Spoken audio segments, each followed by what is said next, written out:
What is going on, everybody? It's, I didn't even do the countdown this time because I was like, fuck it, we're going to be, this is going to be a first for us because number one, we're live on YouTube like we always are.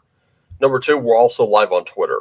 And I don't care what anyone's calling it. I don't care what they branded it until it just says x.com. It's still fucking Twitter, okay? So we're live on, we're doing like a simulcast right now. And well, I must ask again, what is our brand? Because you're going under brand. What's our brand? Yeah. We have to have a brand? Well, you just said when you go to set it up, you have to go under brand. I'm like, what's our brand? No. Like in our little section, like the shit I'm saying on StreamYard. Under brand, you have your countdown timer, you have your intro, your outro, and all that shit. I posit our brand is barbarians. We got a barbarian stream. We bring the barbarism. We bring the barbarism. We bring the barbarism. And where the dude? Where the? Undreamed of. I just realized, like, this whole time we have not been using an outro at all, and I'm like, what the fuck? Do we have an outro? I'm pretty sure I do. Yeah, I got it. Intros and outros. There we go. See, I knew I had one. So I gotta add this one in. That way, we do. You know, I'm gonna do a party foul here for a moment. I'm going to speak ill of a peer. I do enjoy the Weekend Geek. I like those guys. Those guys are nice. Yeah. Okay. I'm not going to watch any other competitor who may or may not have made a podcast specifically to compete with them. That's their problem. But the Weekend Geek has one thing that drives me a little crazy. What's that? Their intro and outro is forever. Yeah, oh my god. Yeah, it takes a little while, but I mean, for me, it gives me. It's great, but it gives me time to like make some last minute preps, like grab some stacks or something like that. Sure. I'm just saying, like, in my brain, I'm like, God, this is long. But I'm also like, God, this is beautiful. Their digital prep people are really skilled. So, yeah. It's good. Sorry if it's a left-handed comment, guys. You're great, but I hate your opening, but it's great. You're so awesome. I don't like you or anything. That's something that I would like to bring up. So I'm glad you brought it up because it was a good reminder. Here pretty soon, the show will be getting a new intro, a banner, an avatar, and stuff like that. I'm working with someone right now who made one for a friend on Twitter, and talked to me about maybe a week or two ago about possibly setting one up, and she does some really good stuff. I've seen some of her work for like other YouTube channels and Twitters and things like that, and I'm like, that's really cool. So I'm going to be getting with her and crafting. We'll kind of put our heads together and craft something for this. And I'll be honest with you, I've always kept it super simple.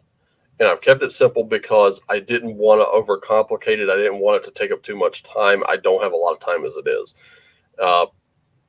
Oh yes, this. Yeah, we definitely got to talk about this because I just saw this morning. I was like, Jesus Christ, guys.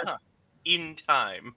Yeah, this we do have to talk about this. This is a big one because we were supposed to do 4 Against the Great Old Ones again today. Marcus, I think last time he was battling migraines. I don't think today's an exception. And there's Manny. Manny is coming to join us. Da, da, da. You got the OBS going on there. Don't worry about it. You're like, don't worry about it. Don't worry about it. Don't worry about it. Yeah, I was thinking about dressing a little crazy for this one. I was just like, well, let's go just do something weird. But I kind of decided, I don't know. I was like, I don't feel like getting all dolled up. I haven't even had my fucking shower yet, so fuck it. But anyway, yeah, we got to talk about this real quick. Let's see. Present shares a screen. because this one, yeah, Bangarang, man. Second edition Wretched Space has already hit. There's also second edition Wretched Country, which just came out. It looks like they're kind of doing these a little out of order because, as I understand it, Wretched Bastards came first, Country next, Epoch third, Wretched Exploitation, and then New Flesh, Space, Apocalypse, Darkness. Now they did Bastards first, which I expected. They did Epoch, then Country, now Space, and I'm like, holy crap! They're kind of asking their people on the Discord. It's like, which one should we do next, guys? And it's not really a vote. It's kind of informal, but I think it's also based on how much work it involves. Yes, Wretched Space is going to require far less work than Wretched Darkness is going to need to update. Oh yeah, no kidding. I mean, look, I'll show the audience why here in just a second. As soon as I get there we go. The only problem with paperbacks is that they're slippery, especially the glossy ones. They're very, very slippery. Yeah. So you got to be a little careful about how you remove them. Here we go. And here, I'll go full screen for just a moment here. Let's see, can I? So yeah, here we go. Okay, so this was the original version of Wretched Space. Actually, this is a revised edition right here. I do have an original in the cupboards over here in hardcover. This is the one they sent me when they upgraded it, because I just bought this one when they decided to make the adjustments.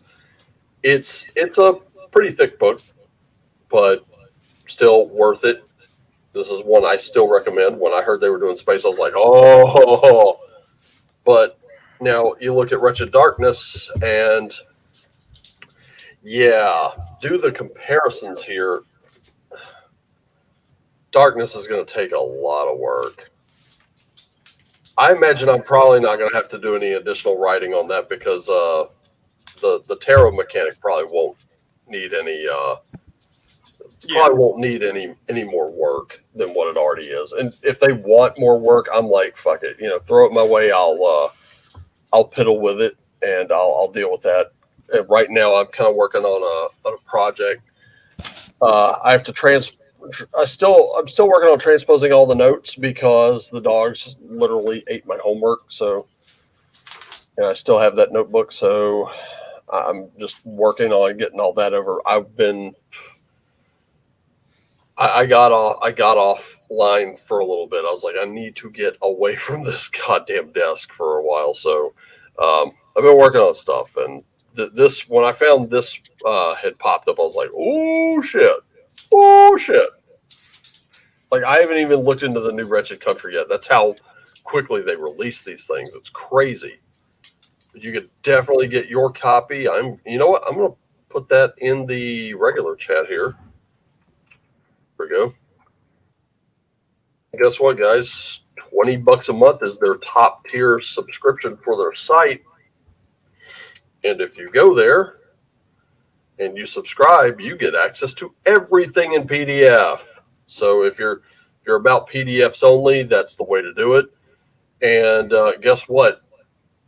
If I'm not mistaken, didn't they announce that, like, if you bought something on Lulu, they would just provide a PDF? I'm not sure. So I could be wrong on that, but yep, we are. Patty just reposted us. Where? Oh, okay. It's in the chat there. All right. Very, very cool. There we go. Okay. It posted under RPG gripes. I'm officially a gripe now. But Wretched Space. Oh, that Wolfgang guy talking about RPGs again. Yep. God damn it. Patty, what's going on? By the way, thanks for making me an official RPG gripe. I've made it. Yeah. None but love, bud. None but love. And by the way, I wanted to say this. Patty, I saw what you did, dude. Oof. Oh man, that was.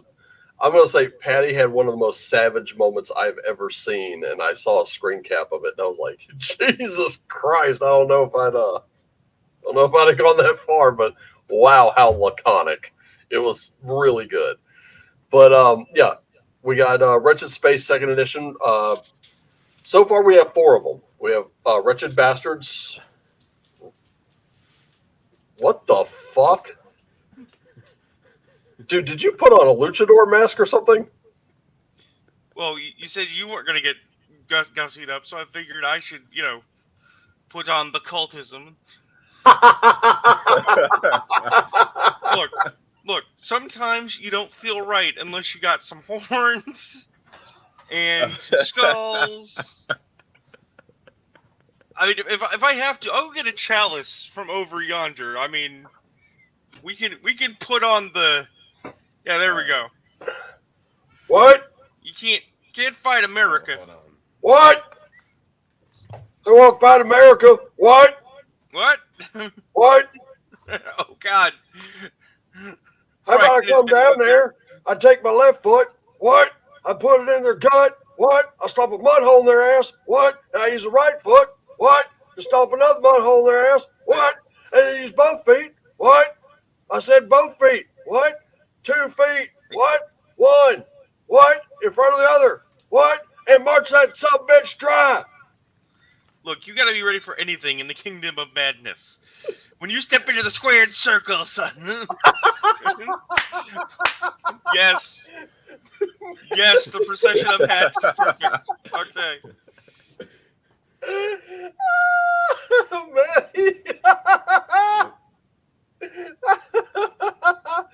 Oh, nothing like.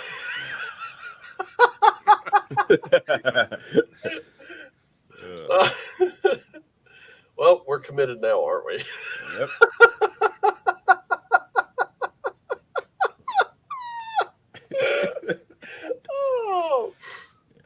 Oh. I mean, I could go get my cape too if you Oh, want. no. I think the mask and horns are enough. No, actually, I gotta take these things off. They're crushing my face. Crushing face. My So- face. My face. I need my face. My face. But no, man. I mean, that's one of the things you were talking about, getting out and getting away and touching grass. I know we all like a lot of the guys we hang out with. They're great. Don't get me wrong, yeah. right? But one of the things that, like, long-term exposure to the gripes, whether it be in channel or elsewhere or wherever, or the Baldur's Gate debacle or whatever you want to talk about, is you start to, like, wonder, why do I spend my time with this hobby? Not because you don't like the hobby, but because you start to wonder, do I hate this hobby? It's like, do I really hate? And I think, God, I could have gone without talking about it, but I think we probably should. Oh, The no. whole Rule Zero versus Rules as Written thing. Well, I mean, it is the quintessential example of when you start to hate the hobby, is because there is no able result, and everyone, no matter how well-meaning, is often a dishonest actor in it. So, you know. Well, and here's the thing. With I understand it, the whole Rule Zero thing is just have fun, which isn't that why we're fucking playing these things? To be fair. Oh wow, damn this bastard.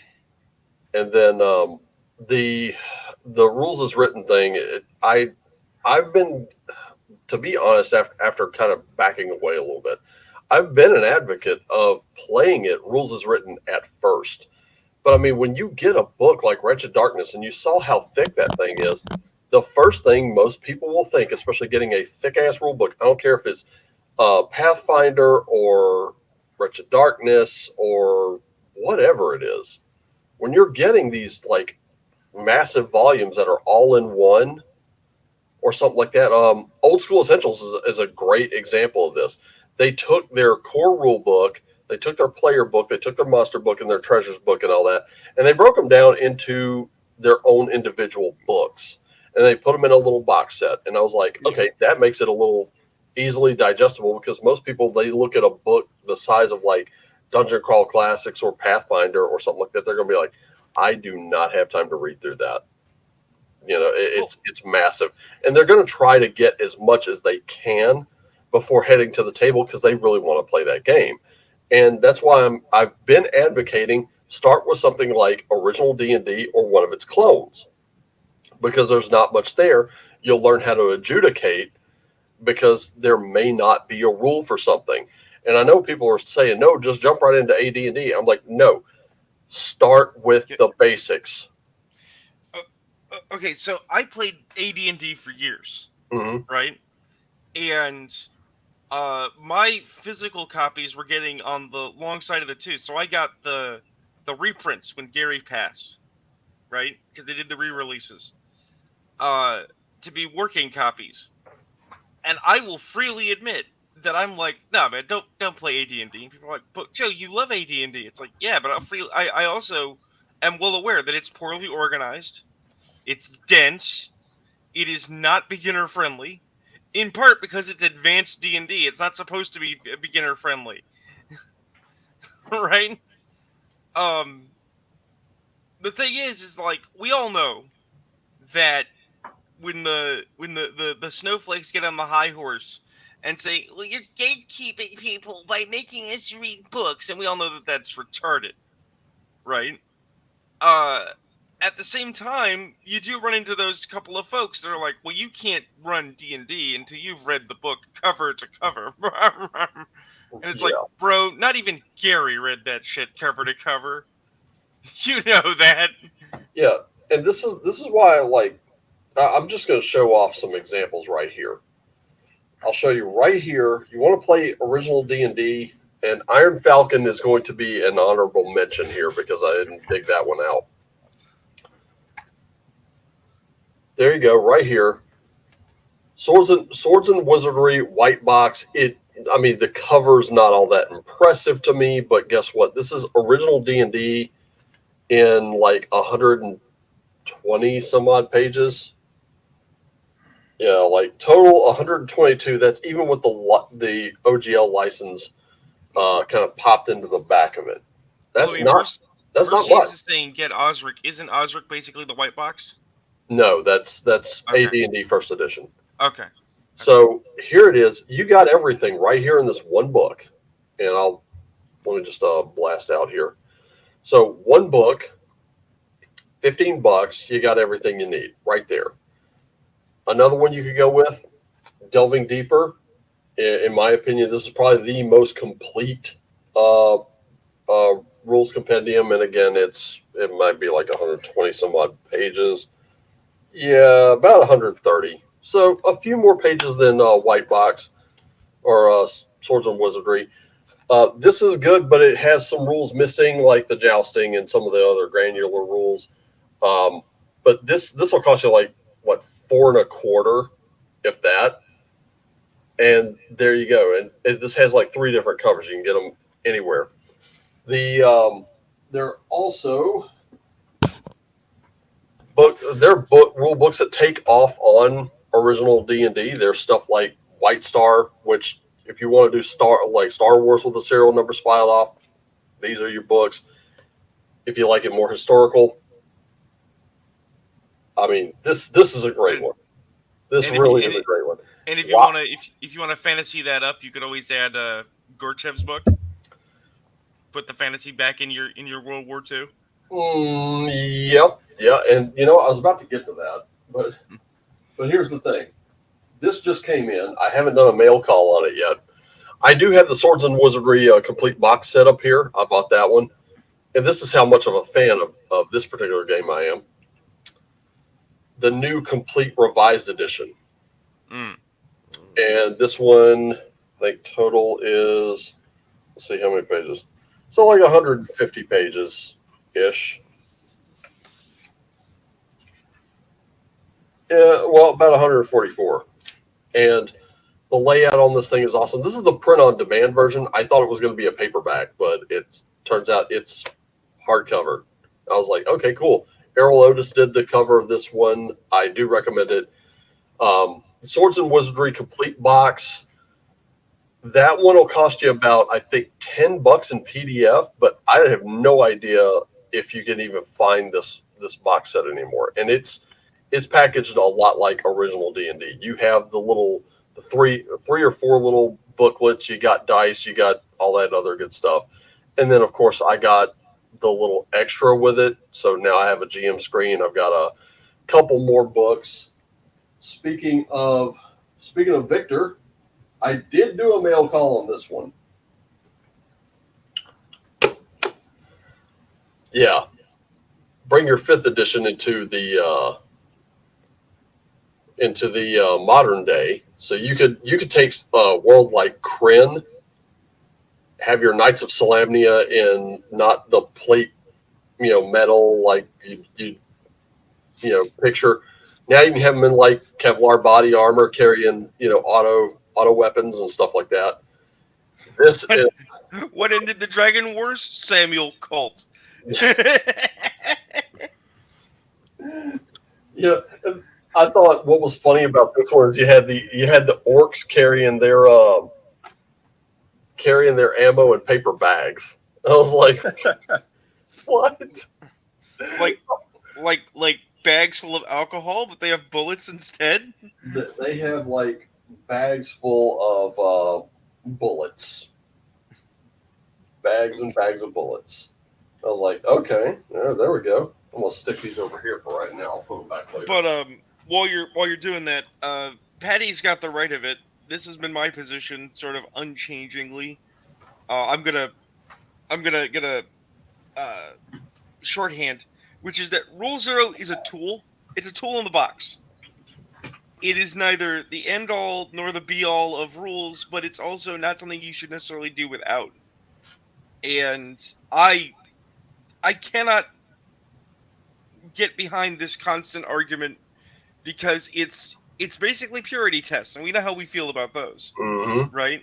Are you a purist? Do you denounce the untrue rule, or are you one of the chosen people? Do you only use the one rule? And it's like you're both wrong. You're both ridiculous. Yeah, and this is a good one.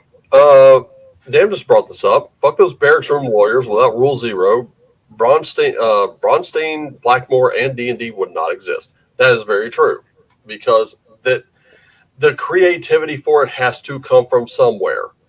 Well, I have to use an example that's not from an RPG, which is going to sound weird. I'm a big fan of a war game made by former naval guys called Starfleet Battles, which is the original series Star Trek in war game tabletop format, right?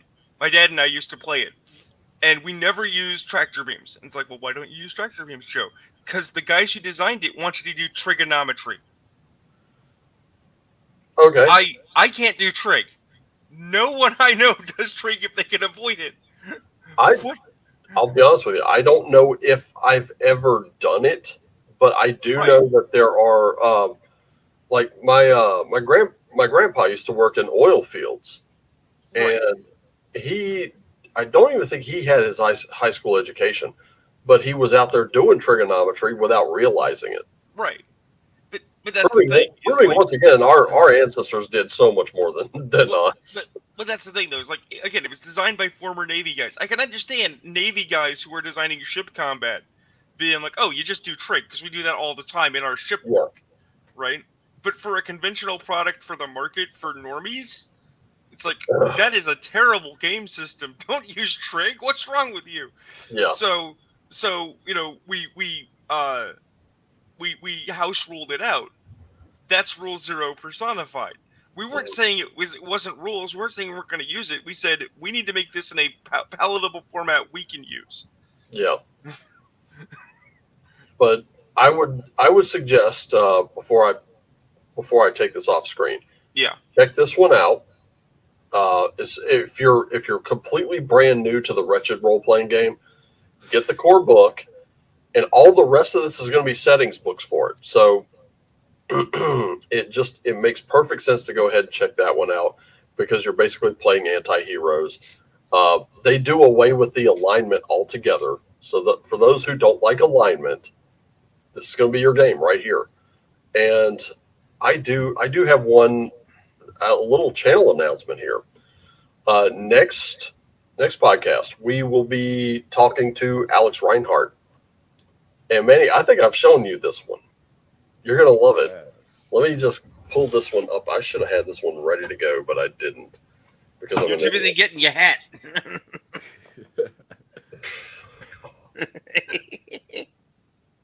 Here we go. Oh, where? My mom has one, or my mom had one of those Mickey Mouse hats. I have one somewhere around here. I got this when I was like 8. That's why it's like sitting on top of your head right now. Yeah, this used to fit my head. Now it doesn't. You've outgrown your mouse ears, my man. I'm just saying, the thing that made me entirely mention this whole thing about the dissonance of loving RPGs and like not loving RPGs is because putting on a bunch of silly hats is fun.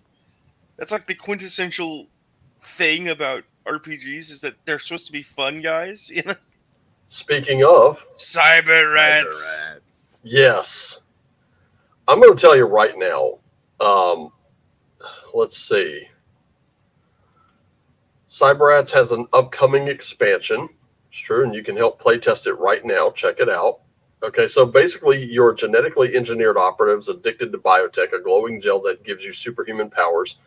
Worlds being invaded by extraterrestrials known as interlopers.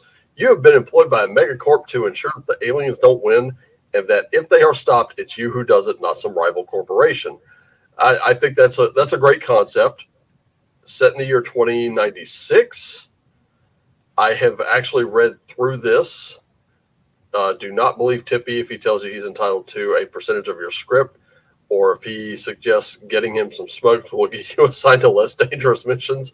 Do not, under any circumstances, imbibe anything offered to you by Tippy. I mean, come on, look at this artwork. Look at the readout on his arm. Mission status bad. I mean, come on. You can't tell me that this does not look like fun. Wait, what's your campaign joke? Splinter Origins. And here's the thing. Okay, so they have 4 community copies remaining. You can buy it in PDF for $12. They have 2 physical copies. These are like proper sewn books, and 2 remaining of those for $34 now. If you live outside the United States, it's going to be $41, and that includes shipping. So you're good there. And I went ahead and ordered my copy because I did pick up a community copy when it was initially when I found out about it. And we're going to be having Alex on next in a couple weeks to talk about this game. But yes, Teenage Mutant Ninja Turtles was one of the pieces of inspiration. XCOM was another. I'm familiar with both of those. There were a couple references I didn't quite get right off the bat, but I mean, it looked really, really cool. And Patty's over here. Like, we got some comments where, by the way, if you're watching on Twitter, we don't get the comments. So if you're watching on YouTube, we do. But this is kind of a first for us, the whole simulcasting thing. I got to set this up for Minds because Minds just announced that they're doing live streaming. Rumble, I need to do it for that one too. I doubt that we're going to be able to do it through BitChute. Maybe Odyssey. I don't know. I'll have to check there. But so he's kind of torn. He looks at the old Wretched Space cover and the new one, and they're both really good. They are. They're very good. I like the newer one a little more, in my opinion. Not a space guy. Last time I played that genre was the 80s with West End Games Star Wars. Always good to see what's in those products, though. Good art helps. That is very true. Yeah, Matt, I was wondering if you got my Twitter comments. I did not. I haven't been over to Twitter yet. We've been talking about some stuff that's come off Twitter, though, but I didn't get your comments there. But if you want to just like copy and paste right in here, we'll go ahead and feature those as well. But man, there's been so much coming out. But this Rule Zero thing, the way I've always interpreted it was, okay, if you've got some big ass fucking book and you're just ready to jump into it, I've got a couple of suggestions. Number one, also grab the book Mythic GM Emulator. Doesn't matter whether you get first edition or second edition. I've got first. I haven't upgraded, so it's fine. But do a solo game. Do a solo game of Light 4 Against Darkness. Do a solo game of 4 Against the Great Old Ones. Those games can be played solo. It's fine. Solo gaming is not this, oh, how sad. It's not that. It's not that at all. In fact, it will help you learn the rules. So if you're not the type like me, I can't just sit there and read and read and read and then retain everything. I have to start putting it into practice. And if that means we're going to bumble our way through half that shit, let's bumble our way through half that shit. That's where the fun is for me. Now, once you get to a point where you're way more familiar with the rules, then I think, from the beginning, you could kind of start to understand where certain rules are going to fit for your table and where they're not. And then you can kind of do it from there. You can house rule from there. Horrible take on the Dungeon Craft picture. Horrible take? Yeah, Basic Expert does solo gaming to learn the rules. Yeah, that's true. I just checked Twitter to see if there were any comments of note, and I'm glad I did because I saw a GIF of an orangutan cuddling tiger kittens, which is the greatest thing ever. So, definitely a palate cleanser. That's a timeline cleanser right there. But a better point. I don't know if he's awake or anything, but I would love to get Basic on here in the days to come, so he can shill. I'm gonna try and say it. Machutel. Makweek. Makweek. Yeah, because it's coming to the crowdfunding soon.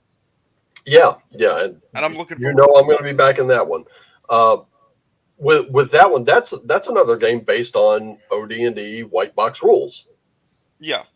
So it's extra funny too because if you don't recall, if people have forgotten, Basic got shit because they were like, these classes don't work right. It's like, well, no, they're designed to replicate Mesoamerica. They don't 100% one-to-one translate to a standard D&D. But maybe you should fix them so they do. It's like, no. Why would I do that? No. No, absolutely not. I haven't been able to peek at it yet, except for what John's posted, and it's very good stuff. Don't get me wrong. I've been excited for his game since he announced it, and there's a reason I'm excited for his game. And honestly, I think if he really wanted to expand it out a little bit, if he wanted to make a version for Castles and Crusades, that Codex Azteca, that would be amazing. Yeah. Oh, he does have a I did suggest that. I was like, maybe you should put a pronunciation guide because I had to look up that word, Makweek, and that little is how you pronounce the L at the end of it. Well, I found that out. I was like, oh, okay. Well, I was roaming the internet last night, for we all roam, and I saw a place that was advertising their maps. They make you very nice maps, and that's nice. Like, I'm not shit talking their company, right? Right. But they were like, we'll do the Sword Coast for you, and it's like, okay. And the reason I'm like, okay, isn't just because, as we've talked about before, I think on this show, that there's so much to the Forgotten Realms that is ignored. Because there's more than the Sword Coast if you travel far enough, east. The Sword Coast is the Remembered Realms. Right. But also, like, when I think about the various role-playing game worlds that I have seen, a lot of them do. They really err on the side of safe and, like, the regular, right? So you've seen those mountains, you've seen those valleys, you've seen those rivers over and over again. Here's the Basic Expert. Now, it's not that Mesoamerica hasn't been done before, right? It's not even that Mesoamerica hasn't been done by someone who's Latin American, although I'm sure it has, right? Right. But it's presented in a way, it's like, this is a deep dive into the culture, into the perspective, into the time, right? So your brain starts to swirl with those ideas of foreign places and exotic environments and strange temples and, you know, creeper vines crawling over statues of skulls with bats flying out of the mouth. You know, there's cool stuff and you want to see it in this fantasy land that never was. I would really like it if more game systems and more indie developers did actually push against the boundaries of what is known into what is unknown. I think one of the reasons that Wretched is so great is because they diversify immensely. They're like, okay, what if we take a bad world, but space? And what if we take a bad world, but it's cyberpunk? But instead of being the Night City that you've all seen, what if it's psionics in Morocco? It's like, ooh, Morocco? You mean like deep colors and stone buildings and the Casbah and coffee? And people sitting in little rooms smoking hookahs and expanding their minds out to the farthest reaches of human experience? And there are strange creatures in that realm? Wow, I really want to see that shit. Well, I think with Wretched New Flesh, it does kind of lean on the Cronenberg body horror element a bit. Right. Which I was like, hell yes, give me that. That's awesome. But it doesn't do, like, it does some cyberpunk. It does. But it does biopunk even more. And that's why I love that. I have been through it. And initially I was kind of thinking, Morocco, what are we doing? Like a noir version? Well, I mean, Casablanca was a noir film, so you know, we were kind of doing like a cyberpunk version of that, or what's going on. And going through it, I was like, oh, okay, here we are. This is cool.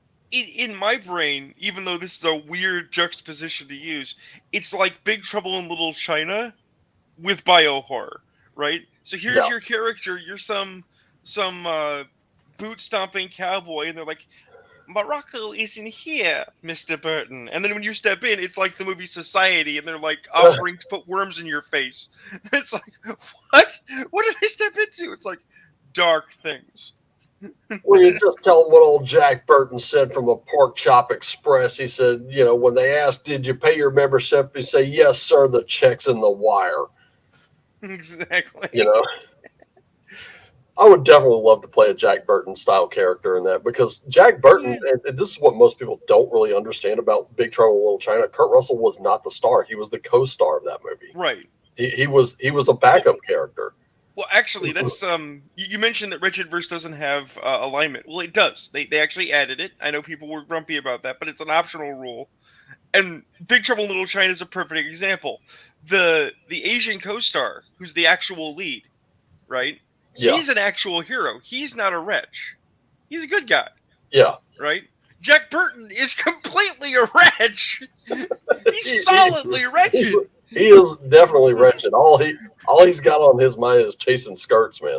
Right. Yeah. And the whole movie is just ridiculous, and it's fun, and yet, if you're paying attention, there is like a serious undercurrent of like 80s comic book dark occult going on. Yeah.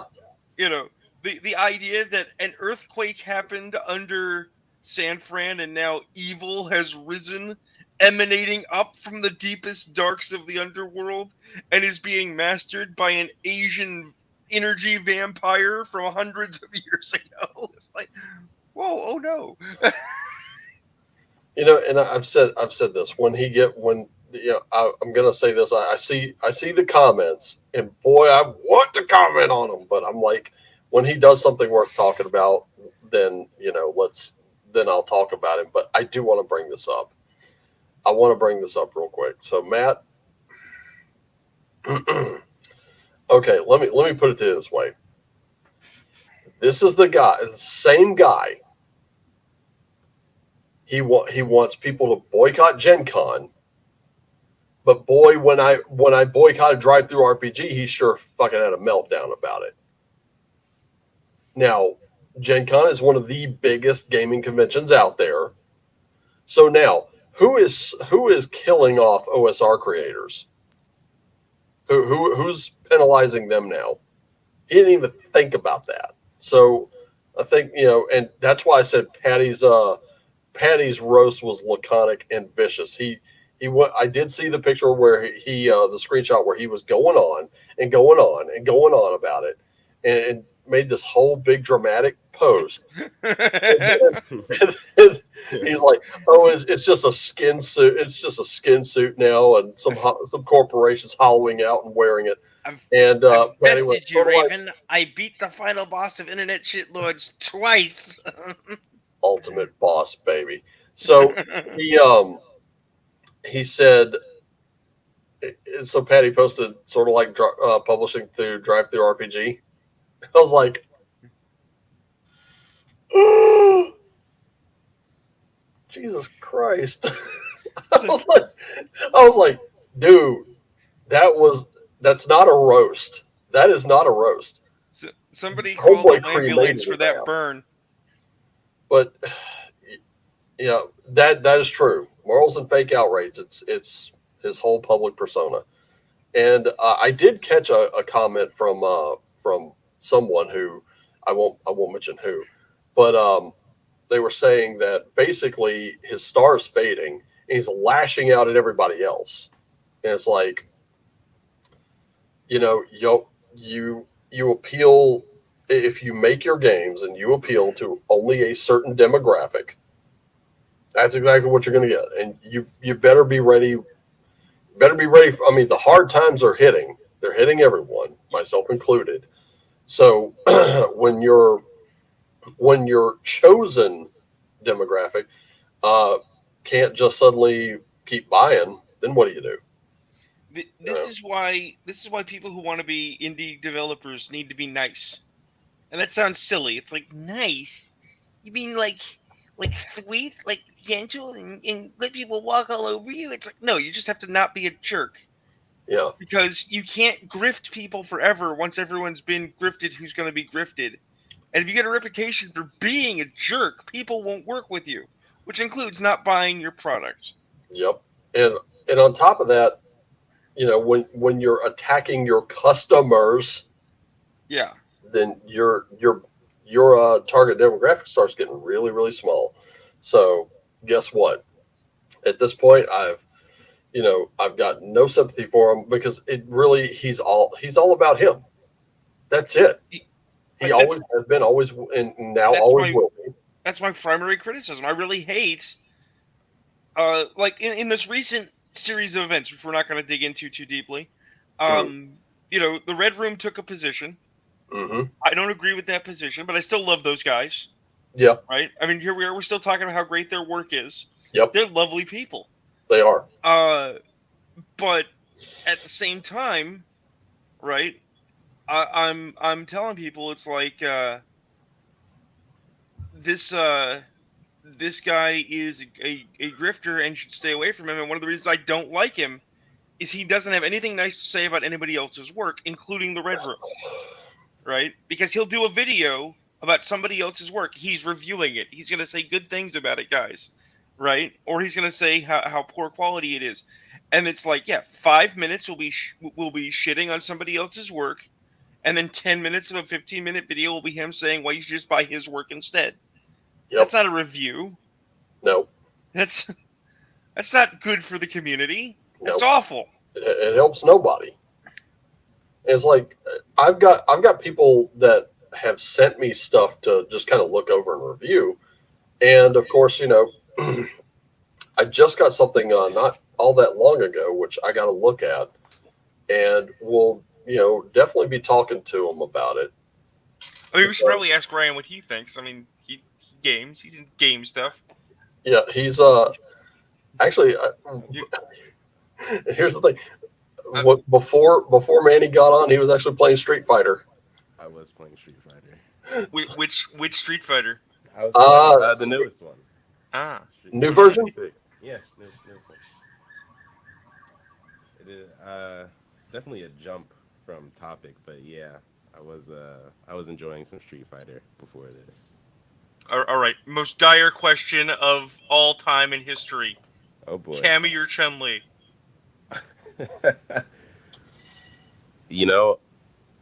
I'm more of a Chun-Li guy myself. Yeah, yeah. I got Disguise save lives. I got to give it to the OG. Chun-Li is an absolute badass, but you know what? Got to think I for can women in uniform, man. I got to go Cammy. I can understand the Cammy side. I got to. I can definitely understand that. And like even with the movie, as terrible as it was, the reason I still watch it is because I love the fact that Raul Julia, one of the most accomplished and capable actors of our time, knew he was dying of cancer and took the role just so he could ham it the hell up. And I absolutely love it. The day that bison came upon your village was the most important day in your life. But for me, It was Tuesday. it is Tuesday.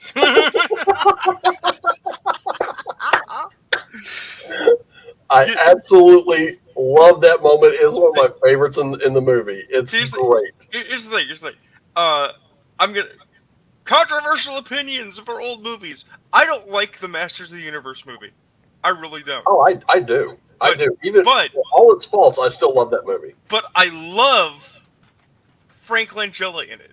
Oh, and he was asked. God, he was so asked. good. He was asked, why did you play Skeletor? Why would you associate yourself with a movie that was just gonna go in the tank? And he's like, my kids love He-Man.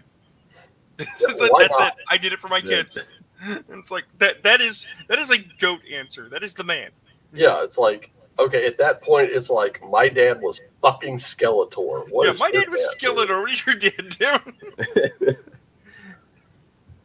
And then you've got guys like Dolph Lundgren.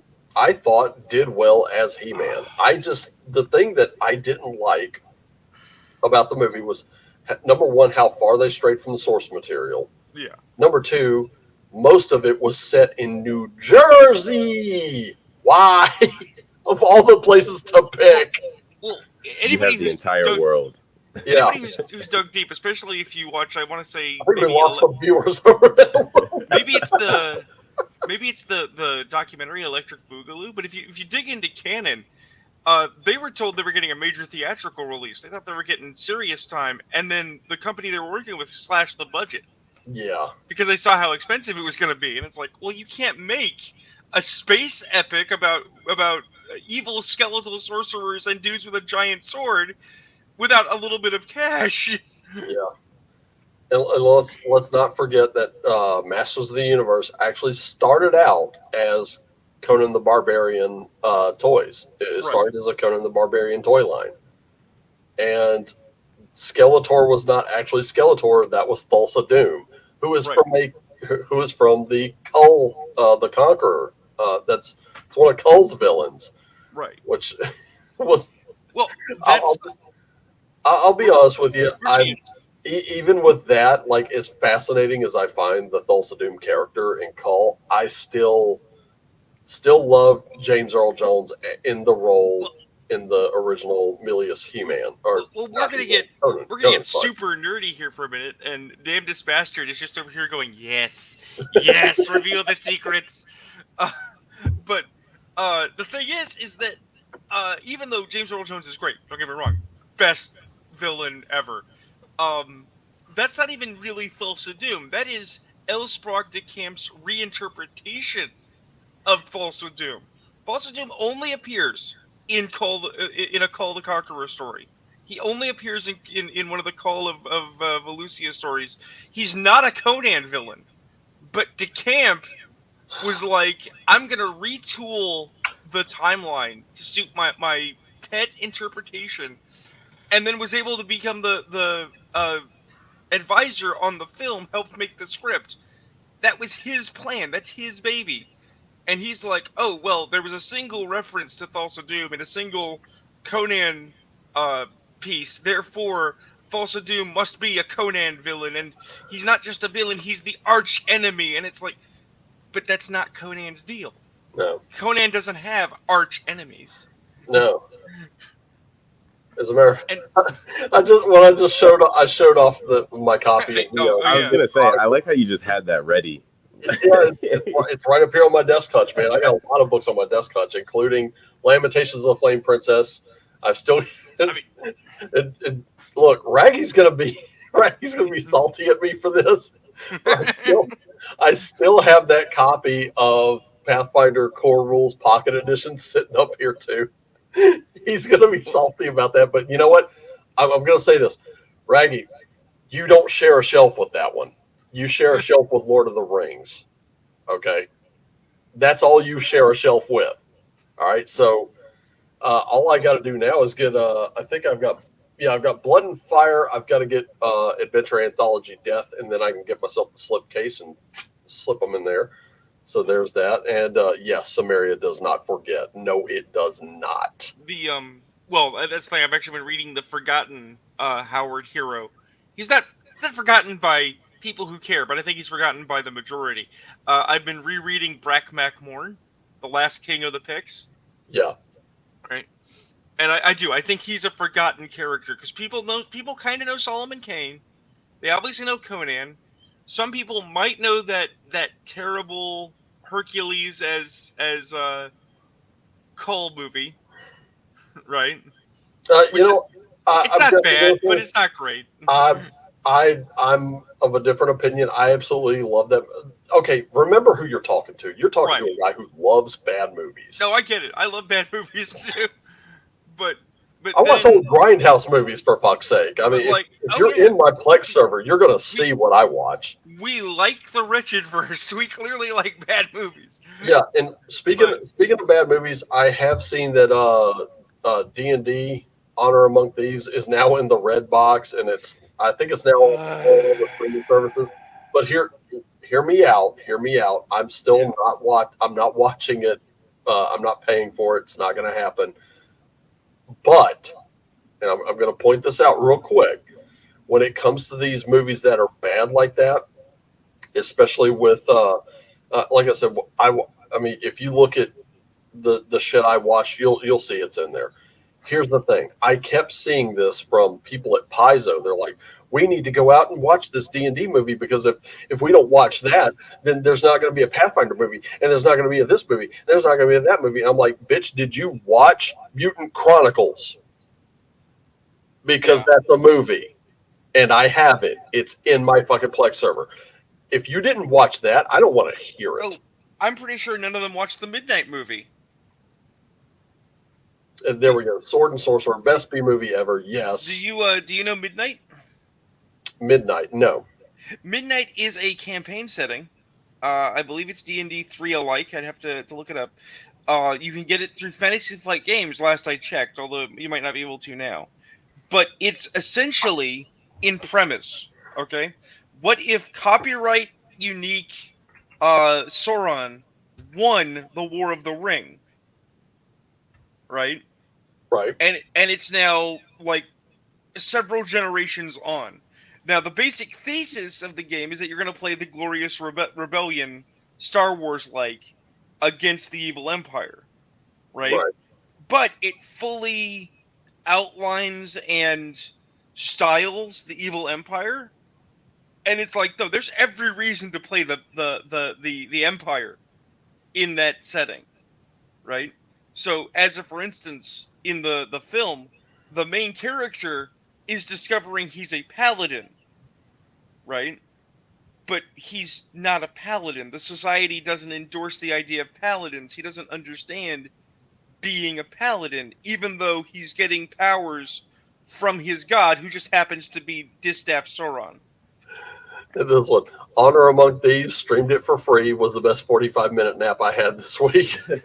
But here it is, Midnight Second Edition. It is still available. However, looks like it's only available through not that one, this one. It's only available through there and there. So I think it's only available in PDF. Yeah. So that kind of sucks. But unless it's print on demand. But still. let me see. Look, you know what? Let's see. Let's go and see. But all right. Expand. What? No matches found. Huh? So, how about this one then? Oh, here we go. Okay. There we go. So just PDF. It's all PDF. unfortunately. But that being said, damnedest bastard, I have a challenge for you. You must decide which is worse: Honor Among Thieves or 2011 Conan. I would definitely go 2011 Conan before I do Honorable Things. Totally. I love the 2011 Conan. I did, but I just don't think that Momoa was as big as he could have been or should have been. Like not in terms of his status. Yeah, I mean the guy's great. I will never have a problem with Jason Momoa at all, except for the time he shaved his head to protest plastic in the oceans. I was like, but your co-star Hafthor Bjornsson became the brand ambassador for SodaStream. That was a little smarter. He's making money there. He's got the hair back. He's fine.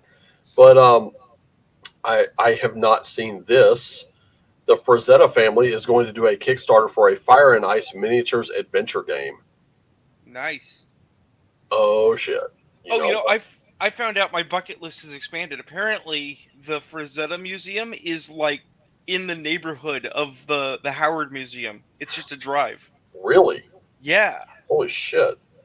I was actually because my dad and I are huge Clint Eastwood fans, and this was a while back where I showed him a movie poster with Clint Eastwood on it, and he was like, yeah, I remember that movie. I was like, yeah, but I was like, look at the art.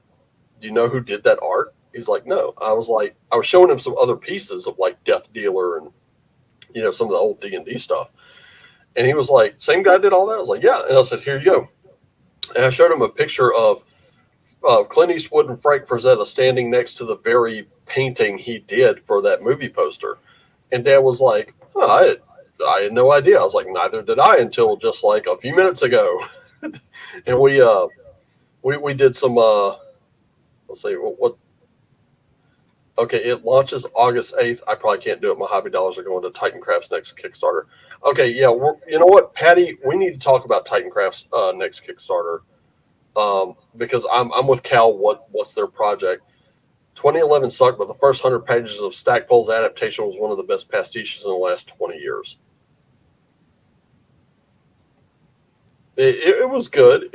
I enjoyed it for what it was. It was a movie, but I stand by that. The thing is that Momoa is actually a chosen casting. It's a good casting, right? But everything around him is wrong. The visuals don't really feel Hyborian. The story is not well made, and quite frankly, it's like I understand they got the actor, like they were really pleased. We got that guy from Avatar, but the villain and the villain's daughter are just like, please no. The guy from Avatar. The villain in the Conan film is the commander from Avatar.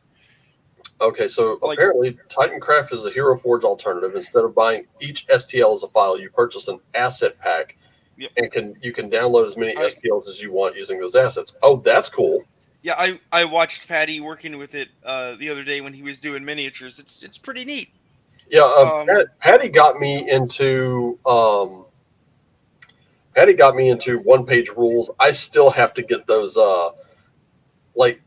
Something happened. I don't know what, but I'll show you guys. Like the new ones for August just dropped, and let's see, My Mini Factory. Here we go. Well, by the same token, Patty is slowly but surely helping me with my my book, The Red Ministries. He's going over it with a fine-tooth comb and looking at all the bits. So he's a great guy. Everybody should just love Patty. Yeah. See, like I'm here. Redeem the files, okay. Well, where the fuck are they? That's the only problem. I can't seem to get to them at all.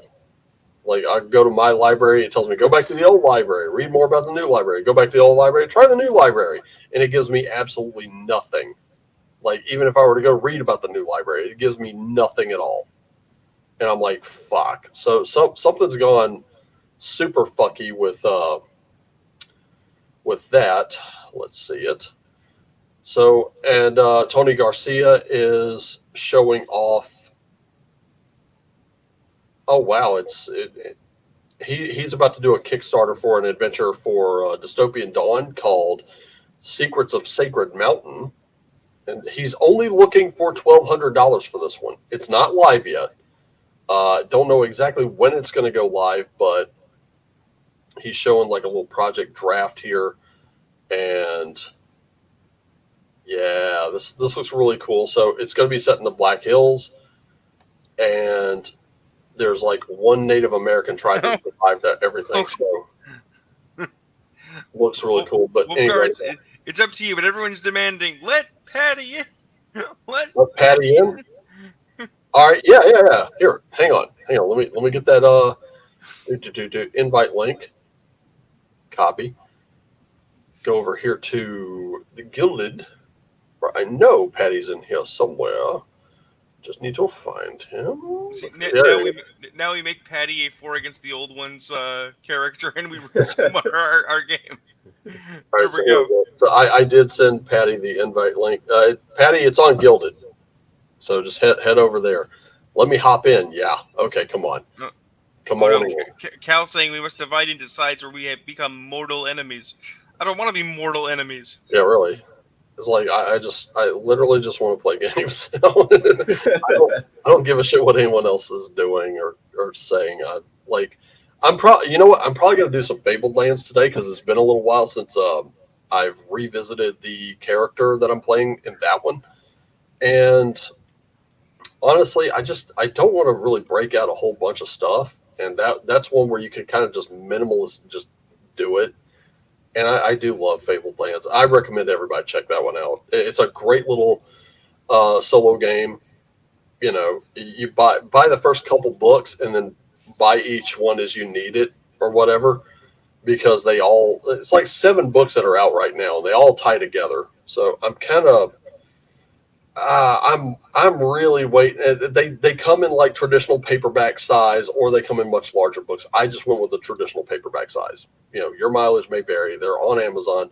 They're not expensive, and all you need is some 6-sided dice, a little notepad, maybe and a couple index cards for your character sheet. And I have a ship called the Hyperborean, so I'm currently sailing those blood dark seas and all that good stuff. It's fun time, but let me tell you, man, it's not easy. I literally lost everything I was carrying on me because of a pyramid I wandered into, and it shrunk me down, and I was left naked. Was it a black pyramid? No, actually, it was it was a pyramid, and on top of it, there was a group that was about to burn a witch, and I kind of sided with the cult that was going to burn her. It turns out she was legit evil, like a vampire type or something like that. Right. After I helped them, they gave me some stuff. I ran down into the pyramid, and a chamber just closed off. This gas came in and shrunk me down. Then these big beetles had come in, and I was like, oh shit, I can't, like I shrank. All the rest of my shit didn't, and I had to kind of scuttle out. And once I was out, then amazing. I went back to normal size. I'm like, fuck. So yeah, pyramid scheme, totally. Oh, that's amazing. I gotta put that in my back pocket for a dungeon room. Yeah, it was a good little concept, but I literally had to erase all my items, all the shards, which are the money. I had to erase all that off my character sheet. In fact, I posted a tweet about it. I was like, I just lost everything. And someone was like, go back to your previous entry. And I was like, I can't. I lost it. I love it because you shrink down, right? Yep. And then the stats you use are obviously the same stats you would use for like giant sized versions of the insects, because it's not that the bugs are huge; it's that you're tiny, right? So you don't have to do any more legwork. The stats are already there for giant insects. No, which is great. Well, they don't really have much in the way of they do have some stats. Like, it's not a stat block. It's just kind of like how many hit points they have, what kind of defense they have, and you kind of roll against that. Your game may vary, but like if I was doing a D&D, if you're doing it for D&D, yeah, stats, You just use giant insects, but the joke is, of course, they're not giant insects. You're just super tiny. Yep. You became very small. Yeah, You became a small girly man. Like he's not so girly, but goddamn, he did get small real quick. And I think what was it, Artichoke Dip? If you haven't checked out his channel yet, he's the one that got me intro to solo gaming. I think John breaks it down a little better, but you get to see, like, if you go to Artichoke Dip, you'll see like he takes some minis and some stuff that he has from other games that he's gotten. He's got a bunch of them, and he just put it all together for like a little 2-hour session. You get to watch that. It's really cool. I do recommend checking it out because, like I said, he's the one that got me intro to solo gaming. In fact, Fabled Lands, I got that on his recommendation. So he hasn't really been making videos a lot lately, but I think it's because he works as like an airplane mechanic. So it's probably like work and life stuff taking him away from the camera, which that's fine. His video catalog is great. I think what John does is he breaks down solo gaming on like a more mechanical level to kind of help you understand it. And here we go right here. What is up? Oh, Yes. Is in the I house. was not expecting. Yes. That did not go as expected. Holy shit, that looks like what happened if Hulk Hogan and Cthulhu had a love child. Hold on one second. I gotta turn my camera off. Hey, get out of here, you. Get out of here. Close the door. Why? That was working. You were getting pooped on your Damn fruit. kids.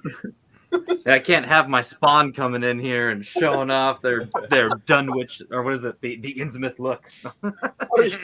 Can you imagine robbing a bank with that on? I'm not even kidding you. As a teller, I don't know that I'd be terrified. I'd be too busy laughing.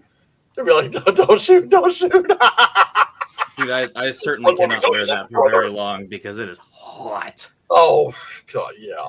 No kidding. Dude, I took a look at my electricity bill, which has never been up above like maybe 130. Mm-hmm. This one jacked up to like 165. And I was like, oh, shit. That one, we kind of had the AC running like at 72 pretty much the whole time. And I'm like, okay, well, that might explain it. I now want someone to do a cover of It's Beginning to Look a Lot Like Christmas, but it's called It's Beginning to Look a Lot Like the End Times. And it's all Cthulhu style.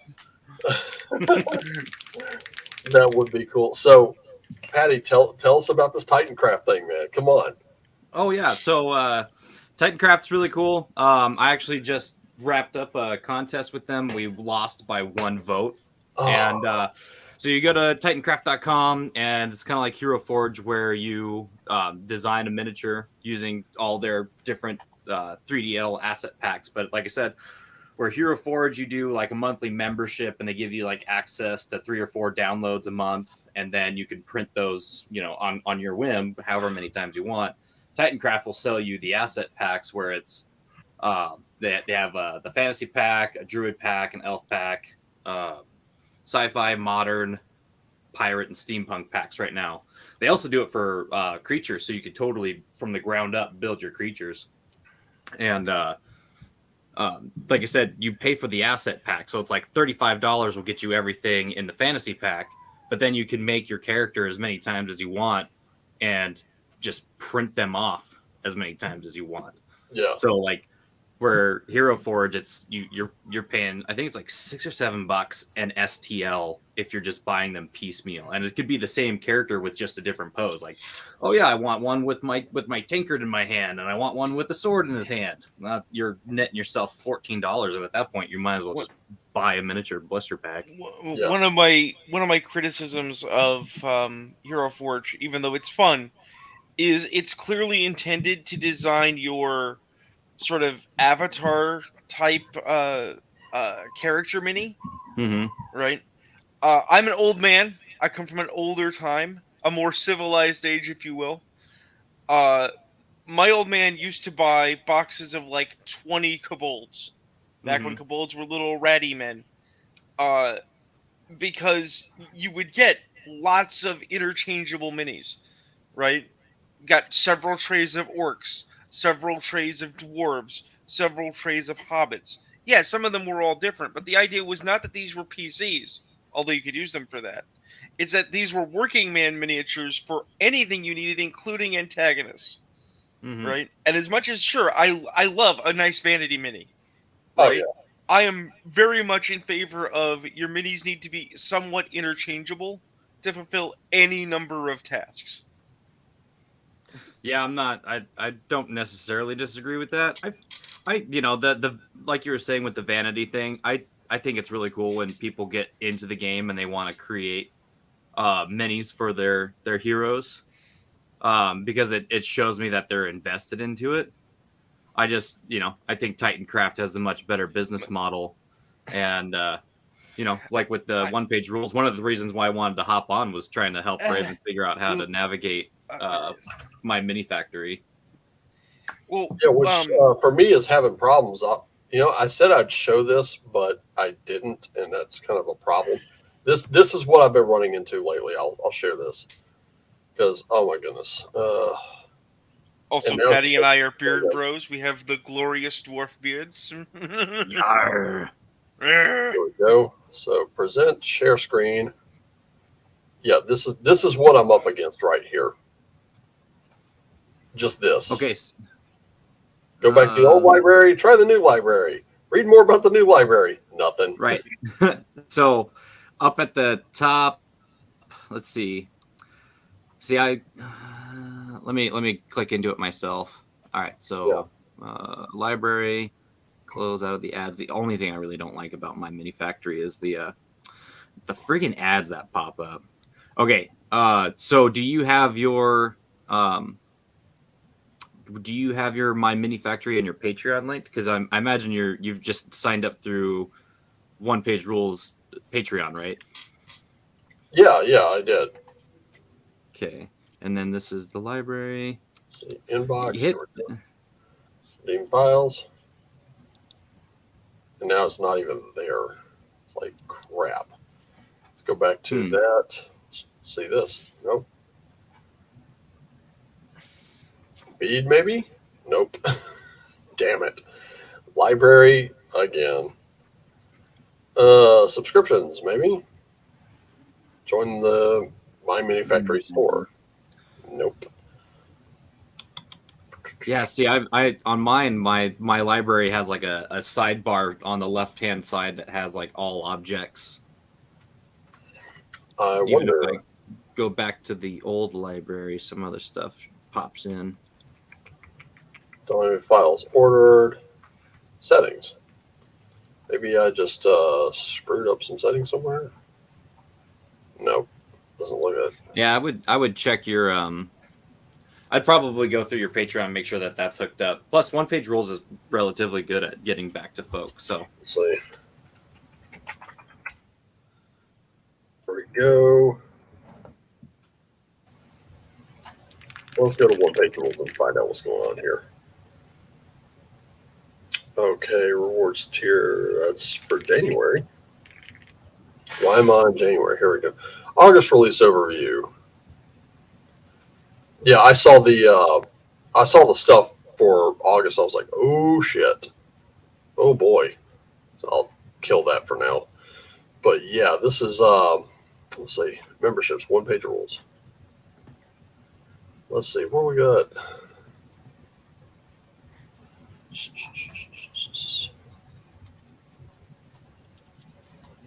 yeah, and then while you figure that out, the newest Titancraft Kickstarter is coming out on the 15th.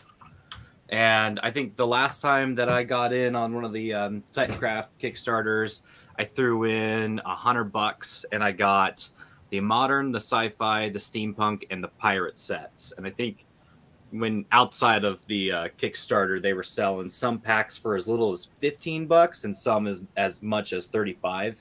It just depends on how much content is in those packs. Yeah. And one of the things that I really like about the images that they showed in this one here, I'll pull up my email. I was showing it on my Rumble the other day if I still have it. see. Oh yeah, and there's Tony Garcia's stuff. So let me go into this message here. I do like this one. When he's talking about Mach Wade, it says it brings back the immersion of C1 Lost Shrine of Tomoe-kan and the Mad Sorcerer's Tomb. I'm not Mud Sorcerer's Tomb. I thought it was Mad Sorcerer's Tomb. It could be a mud sorcerer. Could be. Yep. The master of mud.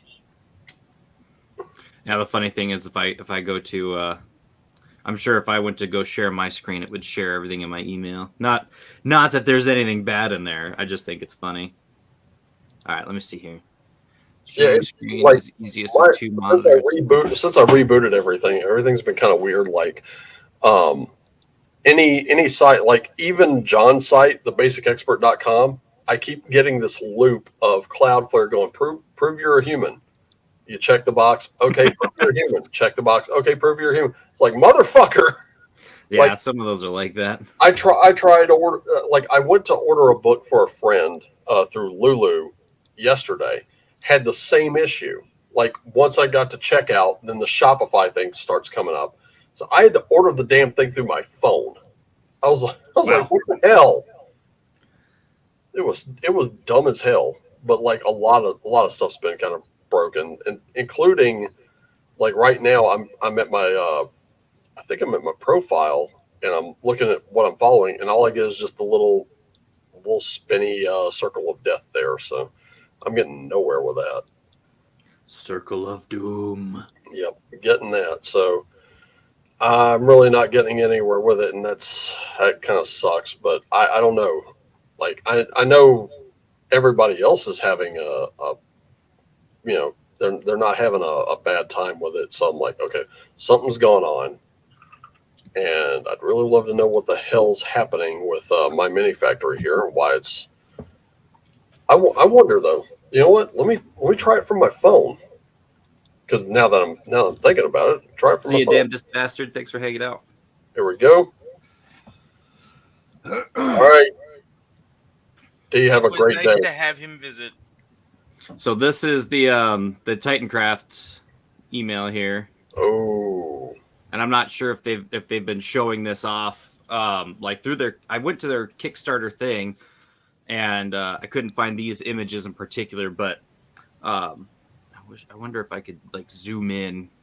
No, it doesn't want to zoom in, but I really like these poses and some of the clothing options here. One of the things that I was mentioning about some of these custom hero 3D makers is like the clothes can be kind of thick. Like you'll get the tabard on this guy right here. You can load that onto one of your custom characters, and it's like 4 millimeters thick, which is just really kind of immersion breaking. These ogres look super sweet.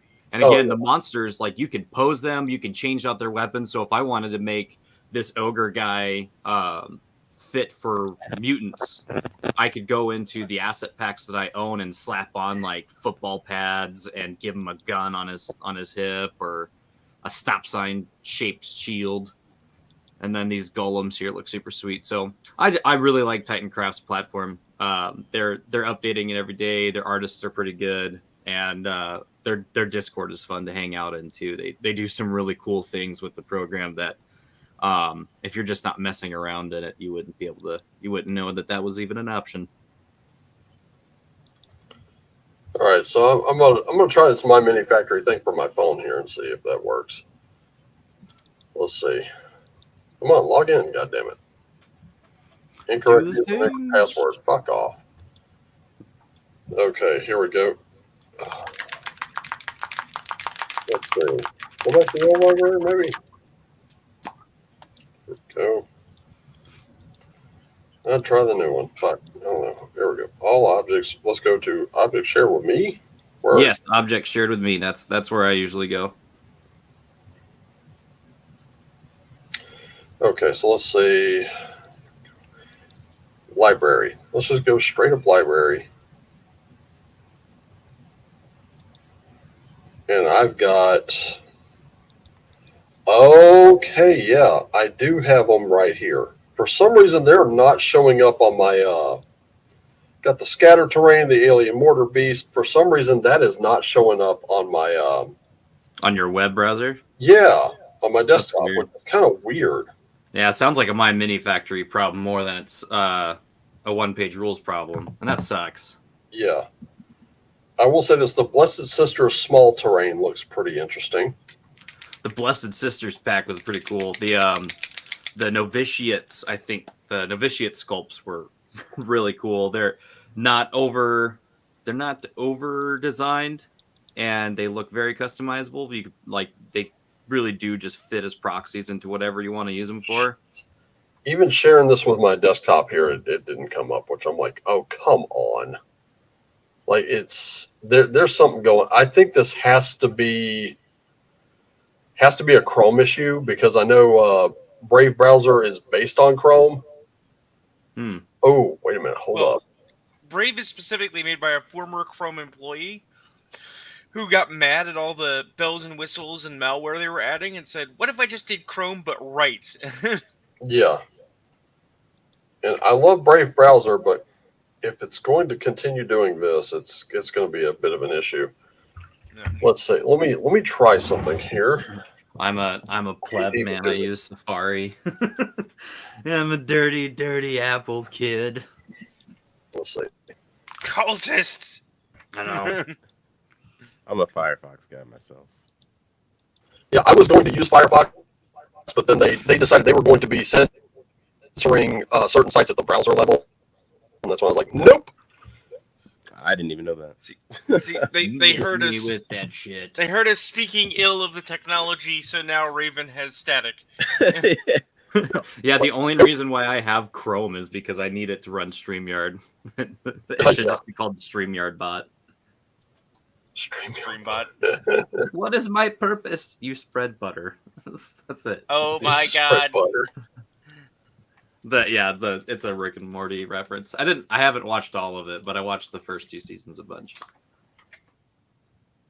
It's a funny story.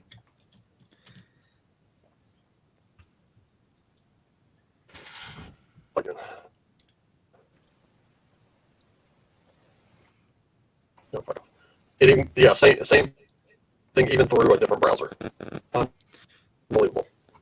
Well, whatever you're doing, you gotta run it back because I think Brave browser's getting upset at your voice. It's turning you into a robot.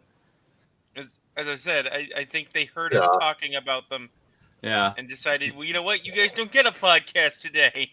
Rune Knight is correct. No, it was the whole thing was I used a different browser, so Microsoft Edge. Because I already have that one installed, so I was like, I'll use that one and try it, and it still turned up nothing. So, Dang it. sounds like it's probably something on my end here. I don't know what it is, but I'll have to go in and figure that. I wonder if it might It just be. can't handle so much condensed awesome. Yeah, Probably. but forbid we get all of the beards on here. Right. All of their beards. All the beards. Oh, man. Beard and apocalypse. I have this really bad habit of like when I'm driving in the car, I'll just start right here and I'll just start twirling it out, and I'll just keep going and going. Do you quietly contemplate being a supervillain? Just like, Negative. This mustache was made for the powers of good. Or the powers of world domination. Never know. What is it? Like, I have decided to quit growing my beard for good. Oh, that's nice. Instead, I'm growing it for evil. There is something I did want to share though, because this is really cool. I actually showed this to Manny just a second ago. Actually, about an hour and a half ago. But I came across this, and it's out of stock right now. But holy shit, this is something Sandy Peterson cooked up for 5th edition. I was like, oh shit, yo. This is actually pretty cool. I mean, this will turn your 5e game into fucking Doom and Quake, and of course he was also a designer on the original Doom, Doom 2, and Quake video games. and he has some like Call of Cthulhu stuff for 5th edition as well. Cthulhu Mythos for 5e Fantasy, which works. Well, Sandy Peterson does Cthulhu Wars. Have you checked out that board game? No, actually. Let me He let's does go a to the bunch of shop. board games. See, here's what I'm up against a lot. For some sites, it'll just let prove me that you're a human. Yeah. Here we go. Cthulhu Wars. I do not identify as human. I am a meat popsicle. Yeah, for real. Negative. I am a meat popsicle. Popsicle.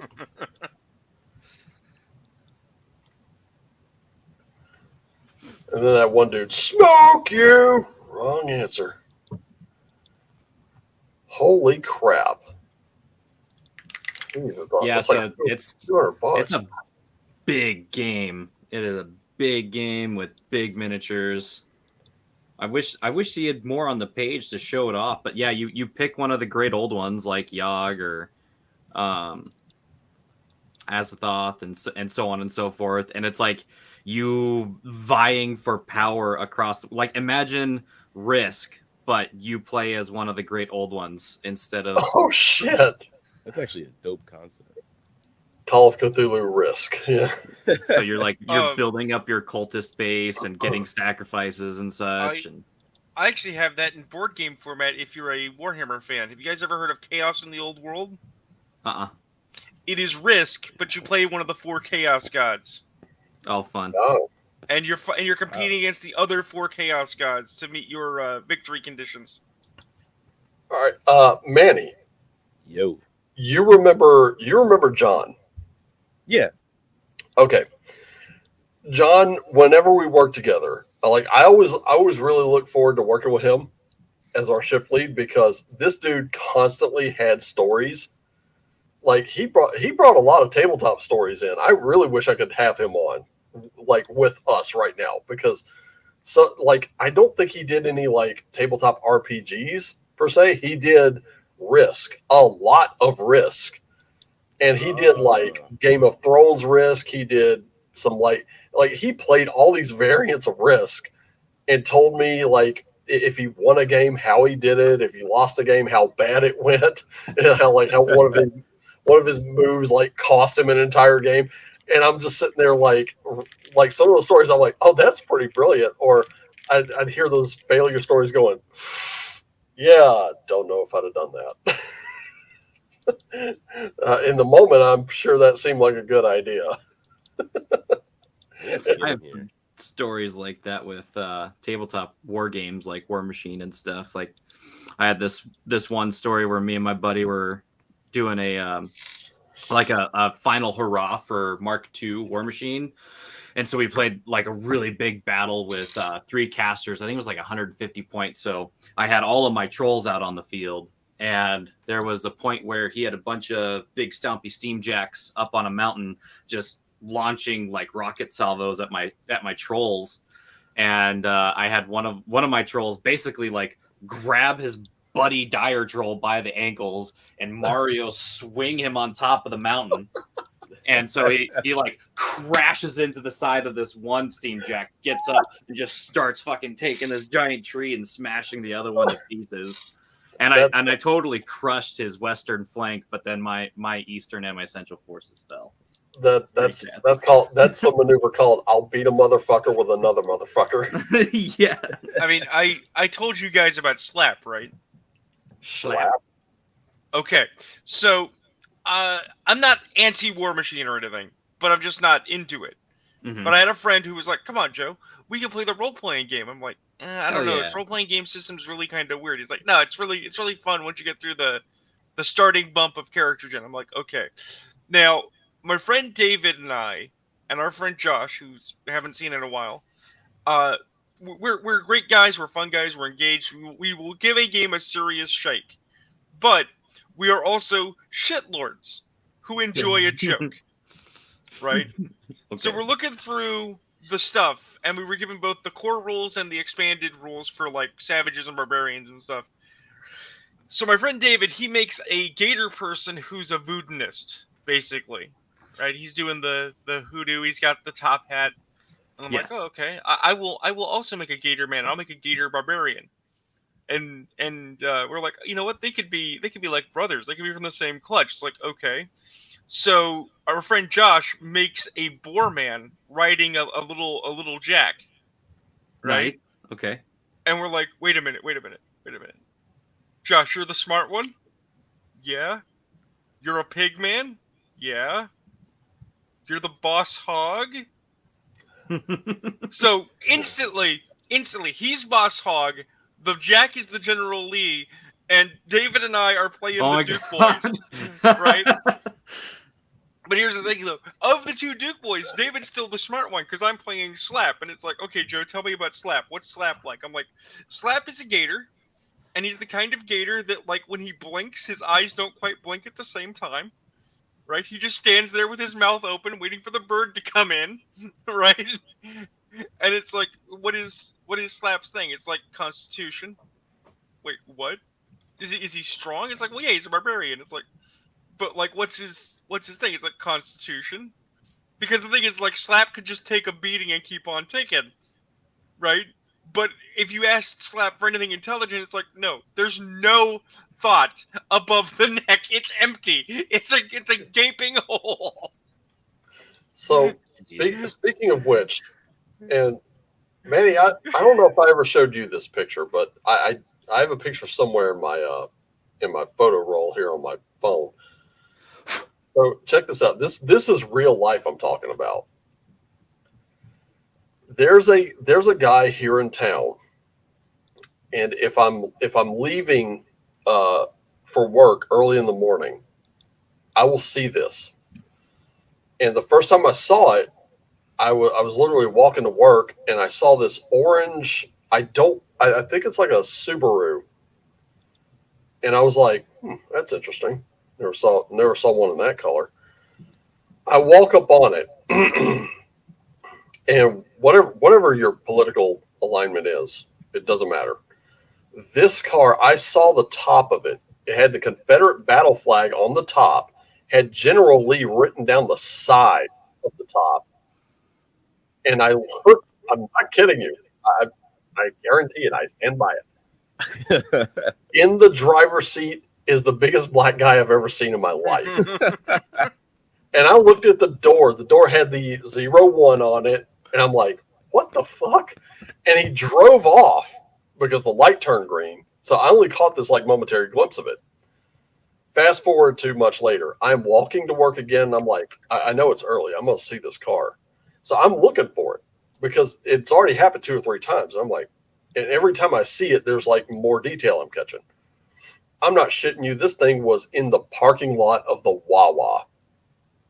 I saw the dude get out, and I was like, is that your ride? He's like, yeah. I was like, that is awesome.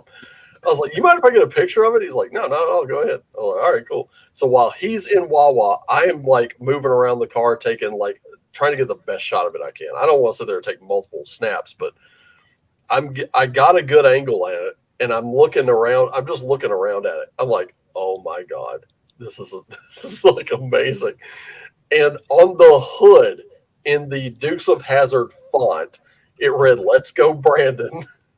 Hell yeah. You go to the back, there's all these like Trump 2020 bumper stickers and stuff like that, and Hillary for prison and all this. I'm like,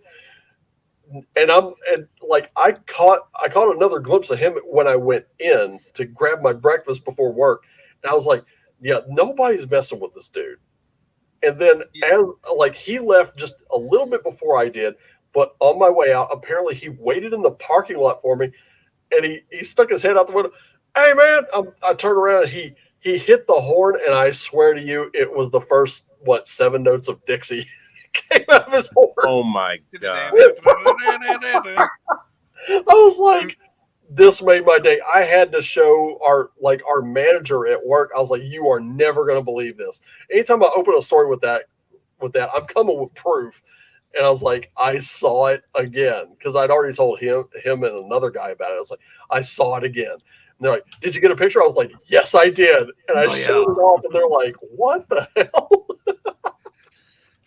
And I was like, I saw that, and then someone just recently posted this one photo that I downloaded. I'll have them ready for like another stream. But it had like a little bitty compact car painted up in the General Lee colors that said Dollar General Lee. I'm about done because that's like I love that show. That show is one of my favorites. Always has been, always will be. I was watching that show at 5. You know, that was on TV with Wonder Woman with Linda Carter. Oh yeah, love that show too. The Incredible Hulk. You need a minute there, Wolfgar? Probably after the show. I was trying to all I'm find gonna say is my mom put me in front of the TV when I was just I was like maybe that tall. You know, put me on the beanbag chair with my dad, and we were watching stuff like The Incredible Hulk and Dukes of Hazzard, and I mean, we're talking Bill Bixby and Lou Ferrigno. I've got all 5 seasons, all 3 movies. That was in my opinion that's the best Hulk for me. And then we had Linda Carter as Wonder Woman and Crystal Gale on TV with that hair coming down to her ankles, and that dark hair and bright eye color. I was instantly hooked. That's been the 2 main things that will attract me every time. So like when Meg Foster showed up in the 80s, I was like, hey, who's that? And I saw her in, what was it, 31, that Rob Zombie movie. And I was like, whoa.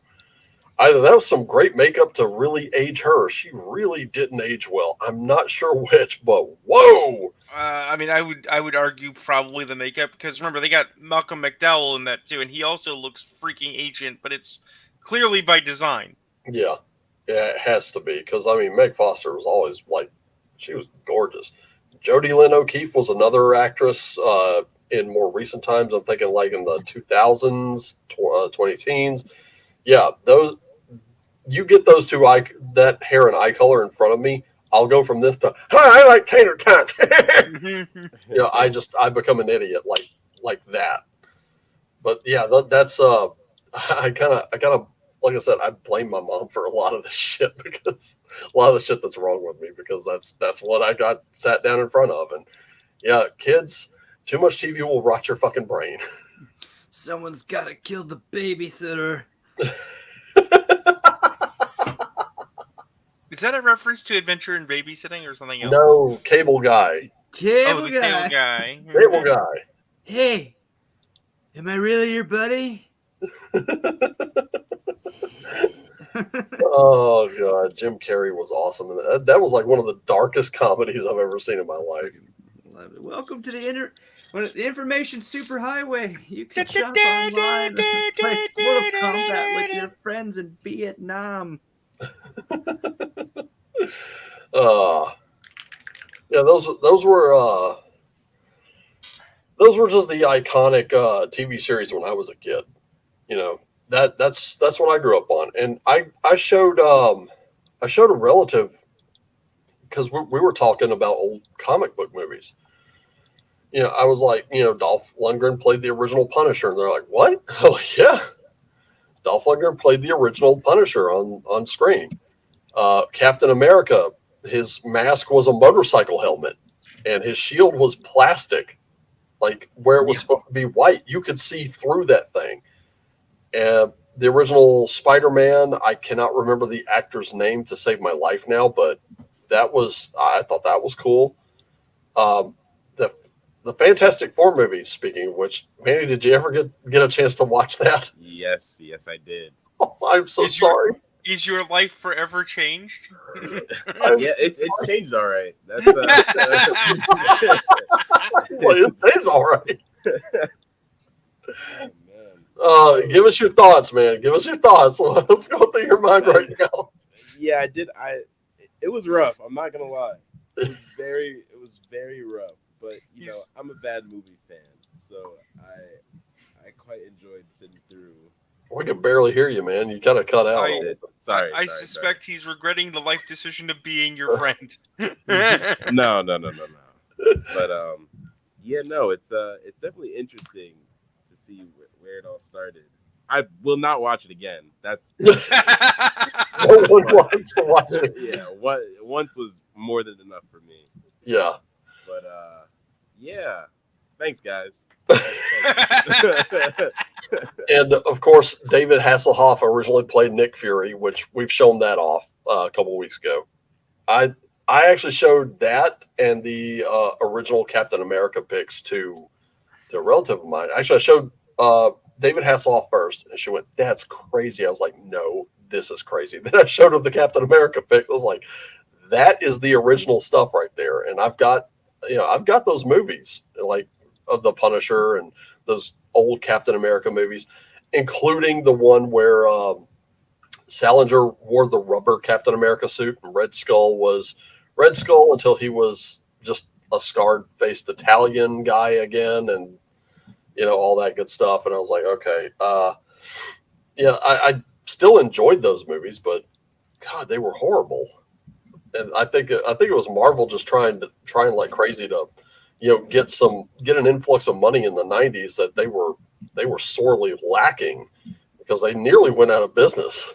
Like, that's no joke. They nearly went out. Sharing your IP with anybody or anyone that's willing to like take a risk with it has paid off pretty well for a lot of people. I mean, like you're saying with Marvel, some people credit the Fox X-Men movies as revitalizing comics, and then some people will say it was Blade that revitalized the comics.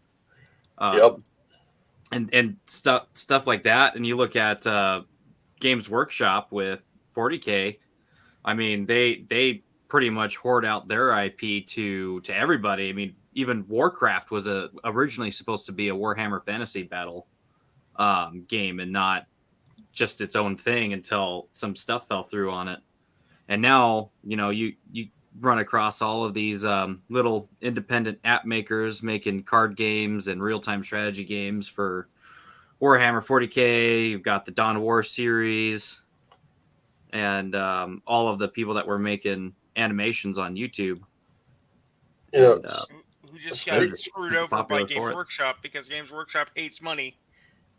Yeah, I actually watched, I don't know if it was This Week in Geek last week, but it was T-Shirt and Grim going through like the list of stuff that's either been delayed or it's not going to be made now because of the whole strike.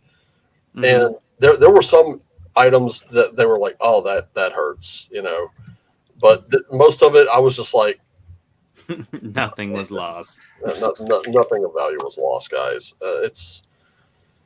And here's the thing. I hate it for the people who actually work and build the sets, the people who design costumes, because I don't think their personal shit goes into that. I think they do the makeup design, they do the art, they do the rendering, they do the set design and all that stuff. It's not the actors and writers I'm feeling bad for right now. It's those guys, because now their livelihoods are fucked. Well, let me come with this. I'm sorry, didn't mean to talk over you. No worries. Let me come at this from a really weird angle, though. Okay, yeah. I'm going to posit to you that 90% of what's being quote unquote canceled for the strike is bullshit. Okay. Yeah. So some years ago, some decades ago now, actually, the FBI caught a guy named Henry Lee Lucas for doing some awful things, right? And they got him talking, got him admitting to things, right? And basically used him as a clearinghouse to offload old cases that they couldn't solve, that were so dead that they're like, well, we'll never solve this, but if this guy's willing to take credit for it, let's give it to him. And it became a huge debacle because people who were still looking into these cases said, wait a minute, you said he was here in this state at this time, and he somehow warped time and space to travel 3 states to this place to do this? How does that work, guys? Right? In that same way, you got Hollywood having this problem, the writer's strike again, which really, it's happened before. We saw this in the 90s. This is just a redux of the same problem with new bells and whistles, which is not giving fair treatment to your labor, right? And they're like, okay, guys, well, because these guys are screwing things up, you're gonna miss out on all these cool things we would have made maybe one day that are just canceled now. And it's like, are they canceled because of the protests, or are they canceled because you know it's a convenient way to get them off your docket because you were never gonna make it? Yeah, that's kind of a fair point. I will say this: when it comes to the writer strike, I kind of get it because I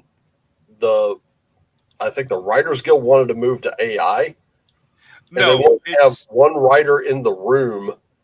Or they what happened was as it was, as I got it, and this comes from the Greyhorn Pagans podcast when I forget who Stein was talking to, but he said what initially happened was they wanted to introduce AI into writing, and they said, okay, but we need to have a human writer in the room, and they said no, you'll get one meeting, and it's like, wait, what? Okay, that I get, I totally understand that, but at the same time, with the actors going on strike, I'm like, I don't care. I don't. What's actually going on? Although you certainly got part of it, is they want to use their likeness in perpetuity without paying them. That I get. Well, I'm like, no. Well, there's that, but it's also, it has to do with the collapse of the streaming wars. Yep. See, streaming was not working out because people are like, you can't make me pay for 7 different services for 7 different access to 7 shows. Yep. So now streaming is turning into cable because people want to pay one thing for all of it. Imagine that. Yeah. Right? That thing it probably should have been from the get-go. But like actors, what Netflix started out with. Right, but actors aren't getting paid properly for streaming residuals. Right? That's very true, yeah. Well, everything is moving directly to streaming. And then, yes, you are 100% right. The thing was that if you believe Hollywood lore, if you believe Scuttlebutt, they were experimenting with AI well before we knew about it. Oh. Right? 100%, yeah. And starting to use it for the main writing, the conventional part of the storytelling. Right? And the writers said, you can't replace all of us. This technology is not there yet. And we need to preserve our labor. We need to be able to work in the future. Right? Well, that's why I don't care that the Red Room is using AI art for their books. I just don't care. To me, it's fine. Like, I'm more, like I said, when it came to this one, and I'll do the how it started, how it's going. When it came to this game, I know for a fact Miguel hates this cover. Right. I wasn't a fan of the cover. I was more a fan of what was in between the two. Now, this is the new cover, which I do like. And, I mean, like I said, how it started, how it's going. Right. Eventually, these things do get a little better. The thing that this was what pissed me off a long time ago. This was back in November, when everybody's fawning over Chaosium, and we'll get to Drive Through RPG in just a moment, especially with that video I shared, which that's where I just kind of groaned and walked away because I was like, fuck.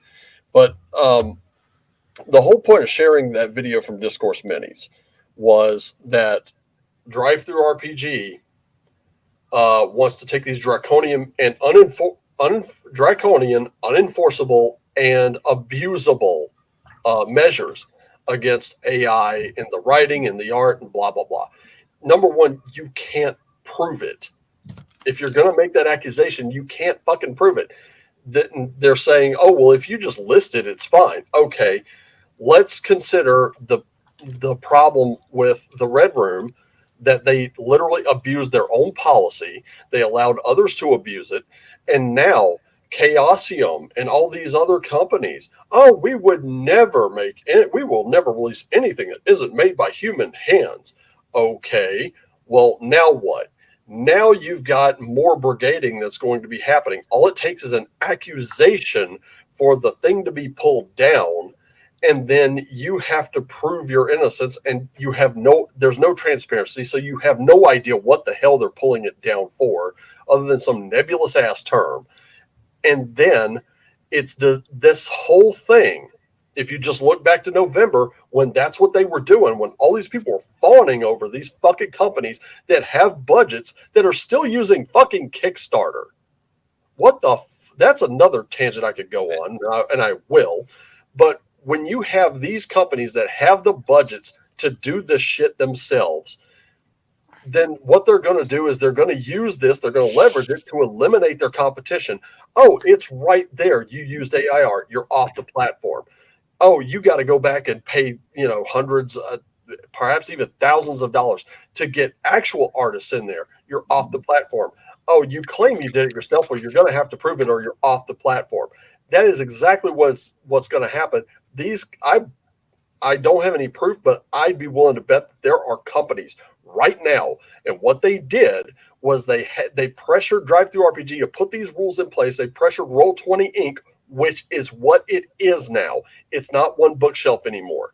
If you order anything like those two books that I showed off earlier, Swords and Wizardry and Modern Adventurer's Guide to Guns and Gear, those are books that when you get the receipts in your email, it doesn't say One Bookshelf, it says Roll20 Inc. That's what it is. These bigger companies are going to be shoving out so many people, and they're going to make it harder to compete. Now, when it comes to big companies still using Kickstarter, motherfucker, get out of my face. And I have to bring this up. We had a real bitch of a time, but this finally did get funded. Woo! This did get funded. Thank fuck. And this was up against Graveyards of Arkham and Goodman Games X-Crawl Classics. And God, how much time did I spend just posting this? It was I was spamming my social media at least once to 3-4 times a day with this link. And I'm sure people saw it. So when it comes to, let's use Kickstarter to fund our new fucking book. No, fuck you. You have budgets. Get the fuck off. This is made for independence right here. And here's the thing. I want to bring this up one more time. If you missed the Kickstarter, that's not a problem. Pre-order now. The button is there, and at Elflayer Games, I will be dropping a link in the description box below. Get your orders in on this, because depending on how well it does, a lot of those stretch goals that we might have missed the first time are going to be met. And it's not Goodman Games that needs your money. It's not Chaosium that needs your money. I will say this: I'm totally giving a pass to Troll Lord Games because they really built from the ground up. They didn't build off someone else. They really built from the ground up. I would say support them because they are a smaller company, but they have the popularity to get funded within the first, 18 hours for the Adventures Armory or something like that. Elflayer Games is one of those smaller companies, and I think they do deserve to actually put out the stuff they do, because the stuff they put out is awesome. So definitely pre-order this, because it's going to be supporting these smaller companies. And I'm not stopping because July is over. I'm making this the summer of independent games. I support independent games all year round, and I hope you do too. And I think it's that I unsubscribed to Chaosium's email list and Goodman Games email list. And when they asked me why, that's why I told them. I was like, using a Kickstarter for this is kind of disgusting, seeing as how you're bigger companies. I'm not going to support that. I guarantee it. I stand by it. This was always my complaint with Bloodstained, right? I love me some Castlevania. I understand that Konami is a shit company that decided they want to make pachinko machines. Yeah. But the guy who made Castlevania for the last 30 years doesn't need a Kickstarter. The very idea that he went to Kickstarter to get money to get Bloodstained made because he couldn't find anyone in the industry who'd pick him up either means he burned his bridges, right? Or he's exploiting a influence stream And just because the game you got was really good doesn't mean it's good. It was a good trend, and I knew it was going to be bad the second it happened, right? Would Miguel and Sylvia pay a real artist if they could? I'm sure they would. Yeah, they have. They do. They get Jay Tanaka, Rob Namacon, Basic Expert. Yep. I am not a wealthy man, but I know some people in the indie comic scene, right? And I got a friend of mine named John Dillard. He's out there. I don't think he's in audience today, but he's out there. On the tap that if my book finishes, right, once I've got the text done, we'll do a page count. We'll figure out how much the relative expense should be. I've got a real comic artist doing 80s and 90s style horror comic art for my book on vampires for the Wretchedverse. Yeah. Right? Because I want to be visually distinct but within keeping for the Wretchedverse. Right? And let me show off another game. Another independent game I think everybody should be like grabbing right now, especially if you're into war games. Okay. Can you read us? Hey! It's kind of hard to see. Come Love on, it. You didn't think you were going to Love come it. on and me not talk about mutants. Come on. Hey man, And I hear the guy that made that's a chode that can't like. Oh, good. And here's the thing, I've got 2 booklets of this right now, but it's not a very big game. Patty did all the artwork himself. The Skeeveteer, how did that do? I gotta know, because I have heard I heard Griff Morgan picked up a copy at VentureCon. Yeah, it would be super swell if people were talking about it, but it's been kind of quiet. Here, I'll actually email you a copy of it right now. Now I'm sad. I mean, Griff Morgan, the guy behind the Lost Dungeons of Tannisborg, Secrets of Blackmoor, picked up. I actually saw that on Twitter. He picked up a copy, and to be fair, my digital detox means I'm just not posting as much. I'm still kind of checking in. I don't sit there doom scrolling. So I will still be posting videos. I will still be doing all that. I'm still going to be pipping work from other people. It's just I'm taking a step back. I'm going out there and like, I'm not kidding you. When we say touch grass, I'm doing it quite literally. I'm walking out in the front yard of my apartment building in bare feet. It's literally actually really good for you. So, really good. Yeah. And on top of that, one of the other things that I've gotten back into, I got back into my shamanic studies, and another guy in the tribe chat really helped when we somehow we got on the subject of like meditate. Well, I went from meditations. I've actually had some assistance lately with my meditations. They have been off the wall. I've never had meditative experiences quite like this. And I'm still trying to figure out how to get that focus in there.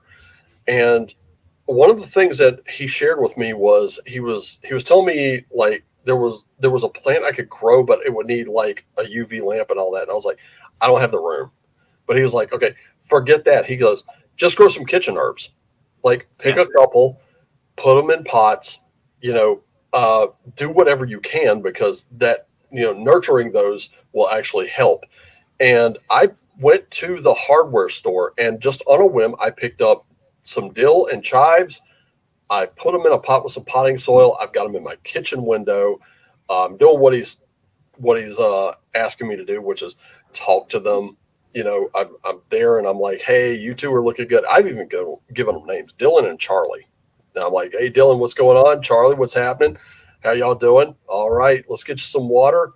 All right, the soil's feeling moist. I got a few stones in there that I charged up for them. So I'm going to see how that does, because I got to thinking, hey, if I'm going to start a farm, I need to know how to grow something. And if I don't know how to grow something on a small scale, there's no way in fuck I'm doing it on a larger scale. It's just not happening.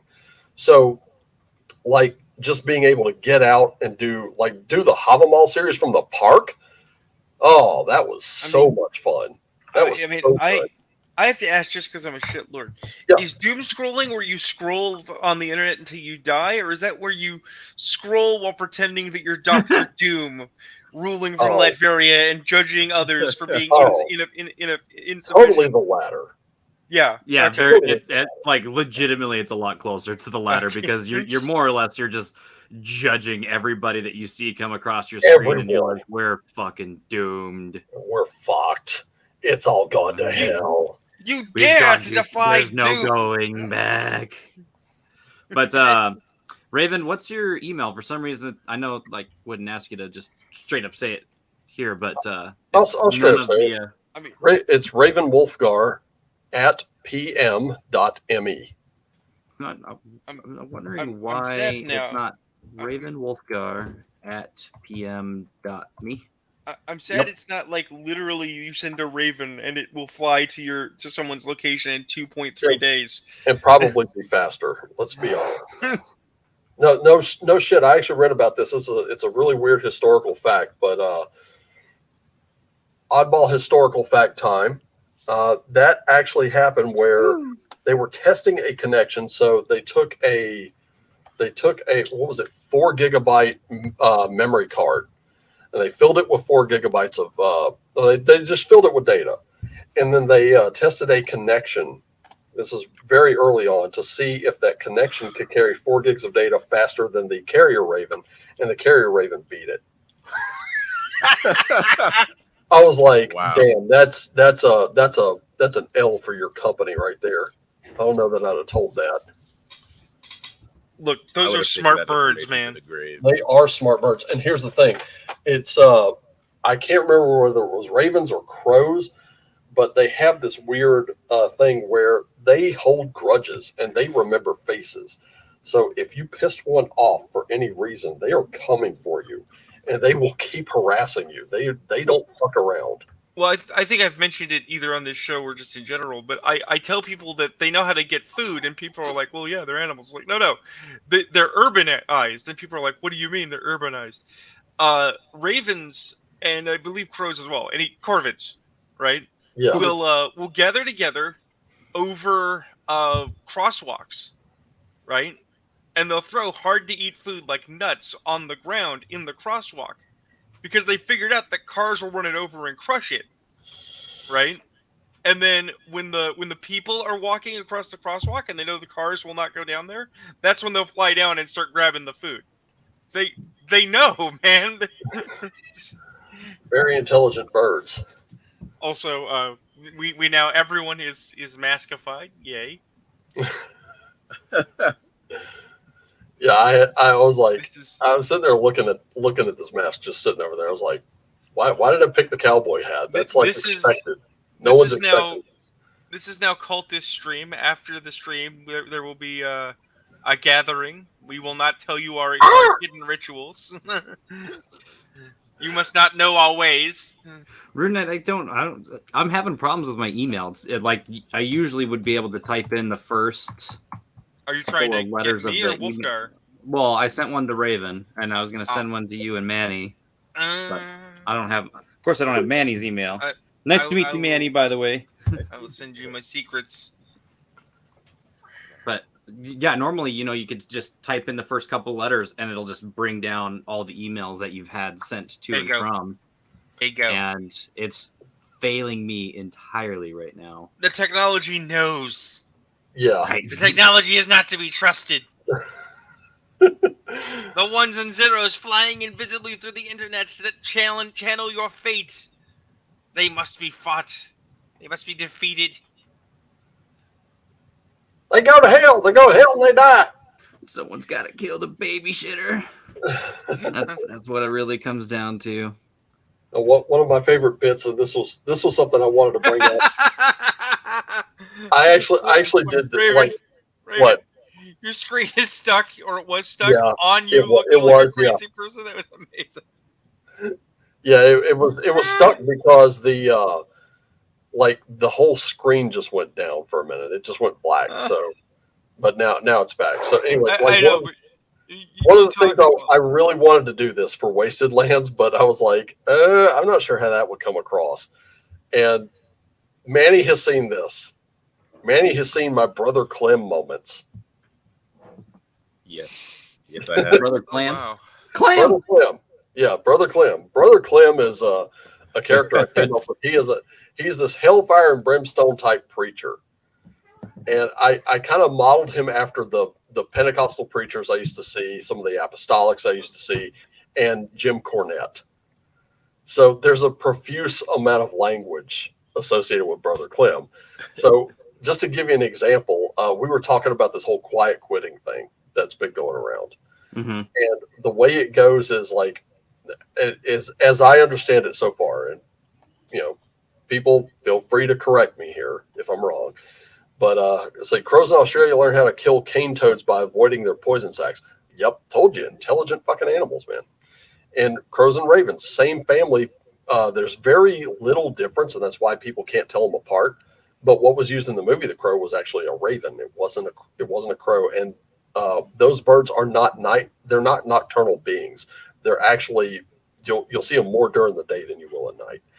They tend to sleep. But anyway, Brother Clem, I wanted to do this so bad for Wasted Lands because it would have been funny as hell, and I'm still thinking about doing it. But the whole quiet quitting thing came up, and we were talking about it, and I was like, the way it works is you got those guys that are in a job for like 2 years, they do the bare minimum, and then they move on to other jobs. It's becoming more and more of a thing now, and the companies absolutely hate it because they know that they're not keeping people, and they're making every excuse in the book. One person's like, if someone's worked their ass off and they deserve that promotion, you don't promote them. You'll hire someone from outside the company. What the fuck? And they're like, oh, some people are just too valuable in that position to promote. I'm like, what a bunch of fucking excuses. And they love to turn it around on the people who are doing the whole, I'll work here for a couple of years and then I'll negotiate for a higher pay somewhere else. And that, in my opinion, does it make life suck for some of us? Yeah, but I support it 100%. Full disclosure, I support that shit until companies start understanding, hey, when someone has worked their ass off and deserves that promotion, you fucking give it to them, or otherwise there's no incentive. You're not going to just keep getting extra work out of me for free until you pay me extra money to do that extra work. And I've seen it a lot, and I'm like, yeah, this has got to go. But anyway, one of the things I came up with was, now the company does not care about you. They do not give a damn about you. In fact, they could give a fuck if you live today or die tomorrow. So I'm telling you to go out there, get your fortune, line up your pockets, because the companies have done it long enough. They've done it fucking long enough, haven't they? They have lined their pockets off of your back, and they've given you none of it, except for a pizza party and how do you do? Well, fuck that shit. We ain't doing it no more. We ain't about to be losers. We ain't about to be stuck too valuable to promote. Now, fuck that shit. We are going for the gold. We are going to go out there and form a TikTok. We're going to go out there and get a YouTube channel, and we are going to become successes ourselves. Can I get an amen? Can I get a hallelujah? Yes, Lord. And I just that's Brother Clem right there. I remember when you first did that, you stopped yourself and you asked me, why did you let me go on with that? Customers are filing in, looking at me, and I'm just going off on this rant, and just like, now granted the profanity wasn't there. I completely tuned that out because I'm in a professional environment. I got to keep it pro, and people are looking at me like, what the fuck is going on? I did that in a 5e game. First time GM is running 5e, and he wants to run post-apocalyptic 5e like Gamma World. I'm like, okay, whatever, right? So I made a Warforged named TH30, collectively called Theo, and Theo had been buried under rubble for hundreds of years, going all the way back to a halcyon time, a different age when America existed, and his programming was damaged, so he was full up on Jingo, but did not actually remember all of his instructions, right?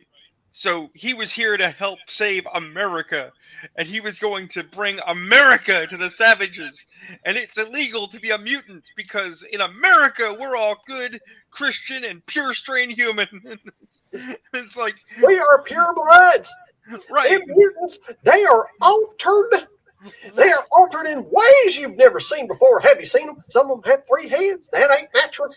Hell, one of them I saw the other day, he's got 2 heads. They talking to each other, and the other one's just sitting there rolling around. It's dead. Why don't you have it removed? Well, how they handled other races was the idea that like other races were various mutations that had stabilized, right? So there's my character, and it's like, well, I can't just kill my fellow party members. So I'm like talking to the halfling. I'm like, do you think you could like be less short? You know, we could stretch you out. We could make you tall. You could be normal. And it's like that's really rude. It's like, no, you're rude. You're rude for being short. You're rude for not being pure strain. Are you too good for America? America is 6 foot tall. America has gone the distance. Ever Right. onward and upward.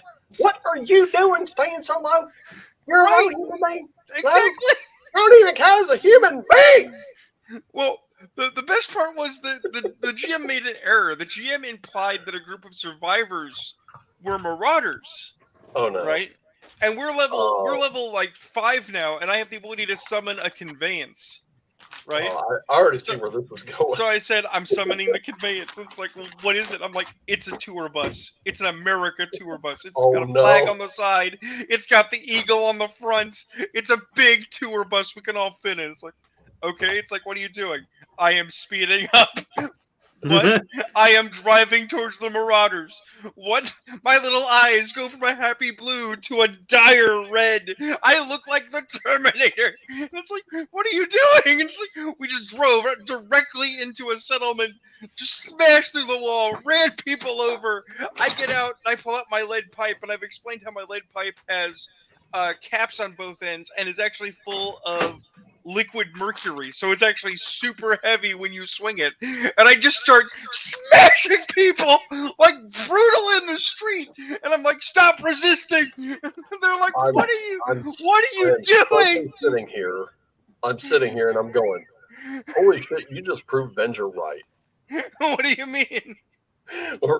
Okay, so Venger commented on a YouTube post where it was all these like just stop oil protesters, like just blocking intersections, blocking streets, blocking like major freeways. I'm like, Right. dude, what the fuck? Get out of the goddamn road.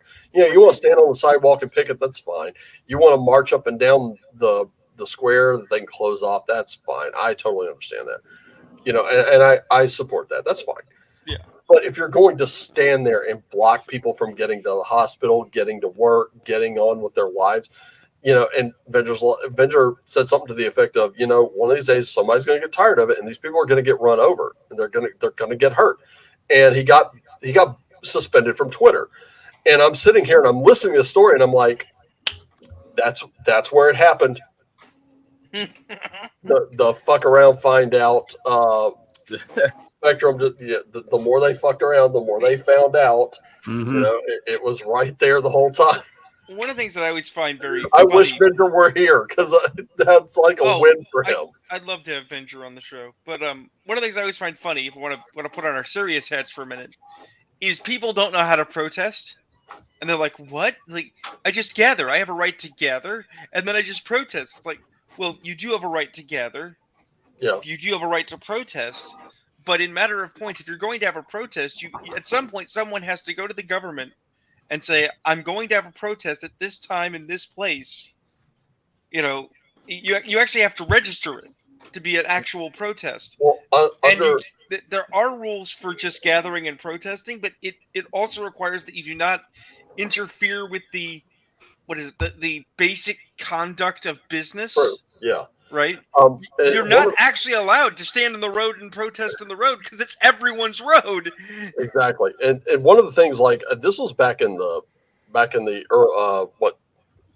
late aughts. I was talking with a friend about that, and we were kind of planning on one ourselves. And one of the things that she mentioned was she was having a hard time because like the larger the group got, the more chaotic they would become. Mm-hmm.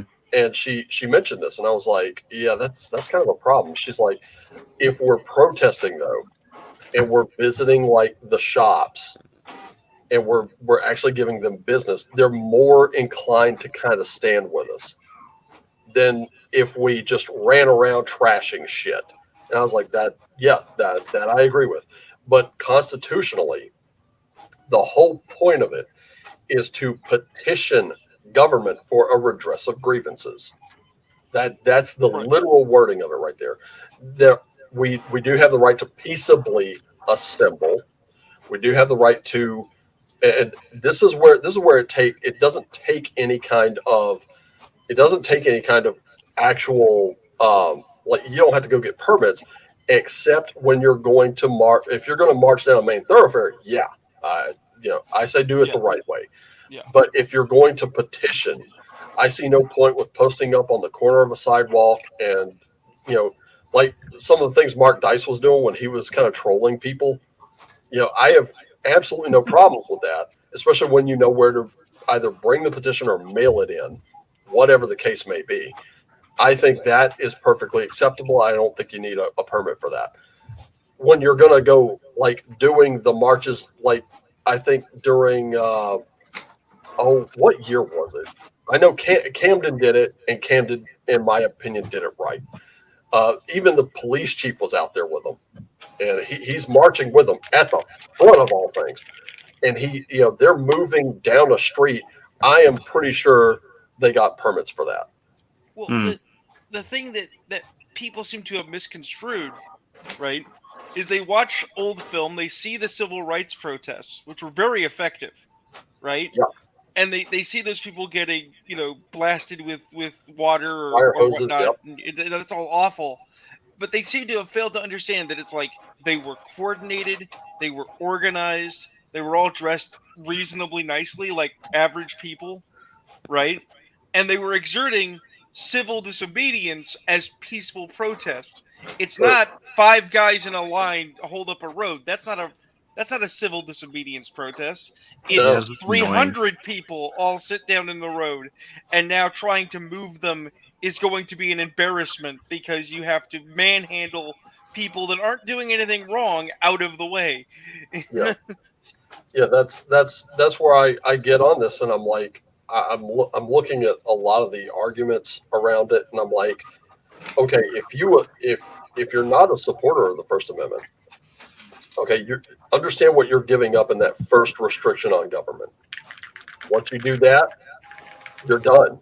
You can't take selective pieces of this and start legislating it away. It's not going to work. You're gonna lose it all, and once it happens, you're not getting it back. Anytime you hand government power, they do not give it back. They do not want to. Sorry to work poison sexual cocaine. Oh, jeez. But anyway, yeah, and we've seen it over and over again. And just like my lifetime, Manny's lifetime, I'm pretty sure you've seen it a couple times at least. Yeah. Yeah, we've seen that. It gets ugly, like super quick, and it's like this. Okay, just as an example, men not by the Red Room, but published by them. I read through that, and it is some of the most vile shit I've ever seen. I'm going to say that. It is some of the most vile shit ever. But I kept laughing at it because I knew it was satirical. Now, I think it should exist. I think it should exist on storefronts. I just do. I also think Thirsty Sword lesbians, as vile as that thing is, should exist. But I think they should exist right next to each other on that shelf. If you want to eliminate, I'll go with an example, because when we start talking about banned books and things like that, this comes up. No book should be banned. Okay, can I put Mein Kampf right next to the Communist Manifesto? Well, no. You just said no book should be banned. Both are violent rhetoric. Both are equally vile. And both will let you know where the shitheads are. I think To Kill a Mockingbird should totally exist on a shelf. I think Anne Frank, Diary of a Young Girl, should exist on a shelf. I think those 2 books should exist in schools. I'm going to get behind that 100%. Again, like Fredo says, I mean, did you hear what the trolls are doing? It's great. No. The trolls are going to school districts where they're banning offensive books, Uh-huh. and they're getting the Bible pulled. Oh boy. And here's the thing, like in high school, freshman year of high school, I literally did it was kind of required reading, but we did an essay on To Kill a Mockingbird. We watched the movie and we noted the differences. The black and white with Gregory Peck? Yep, same. Nice. Good movie, good book, and I'm totally about it. When the crowd starts screaming no book should be banned, it's like, okay, I get your bumper sticker slogan here, but are you really? It's like we say during games we DM. Are you sure you want to do that? You know.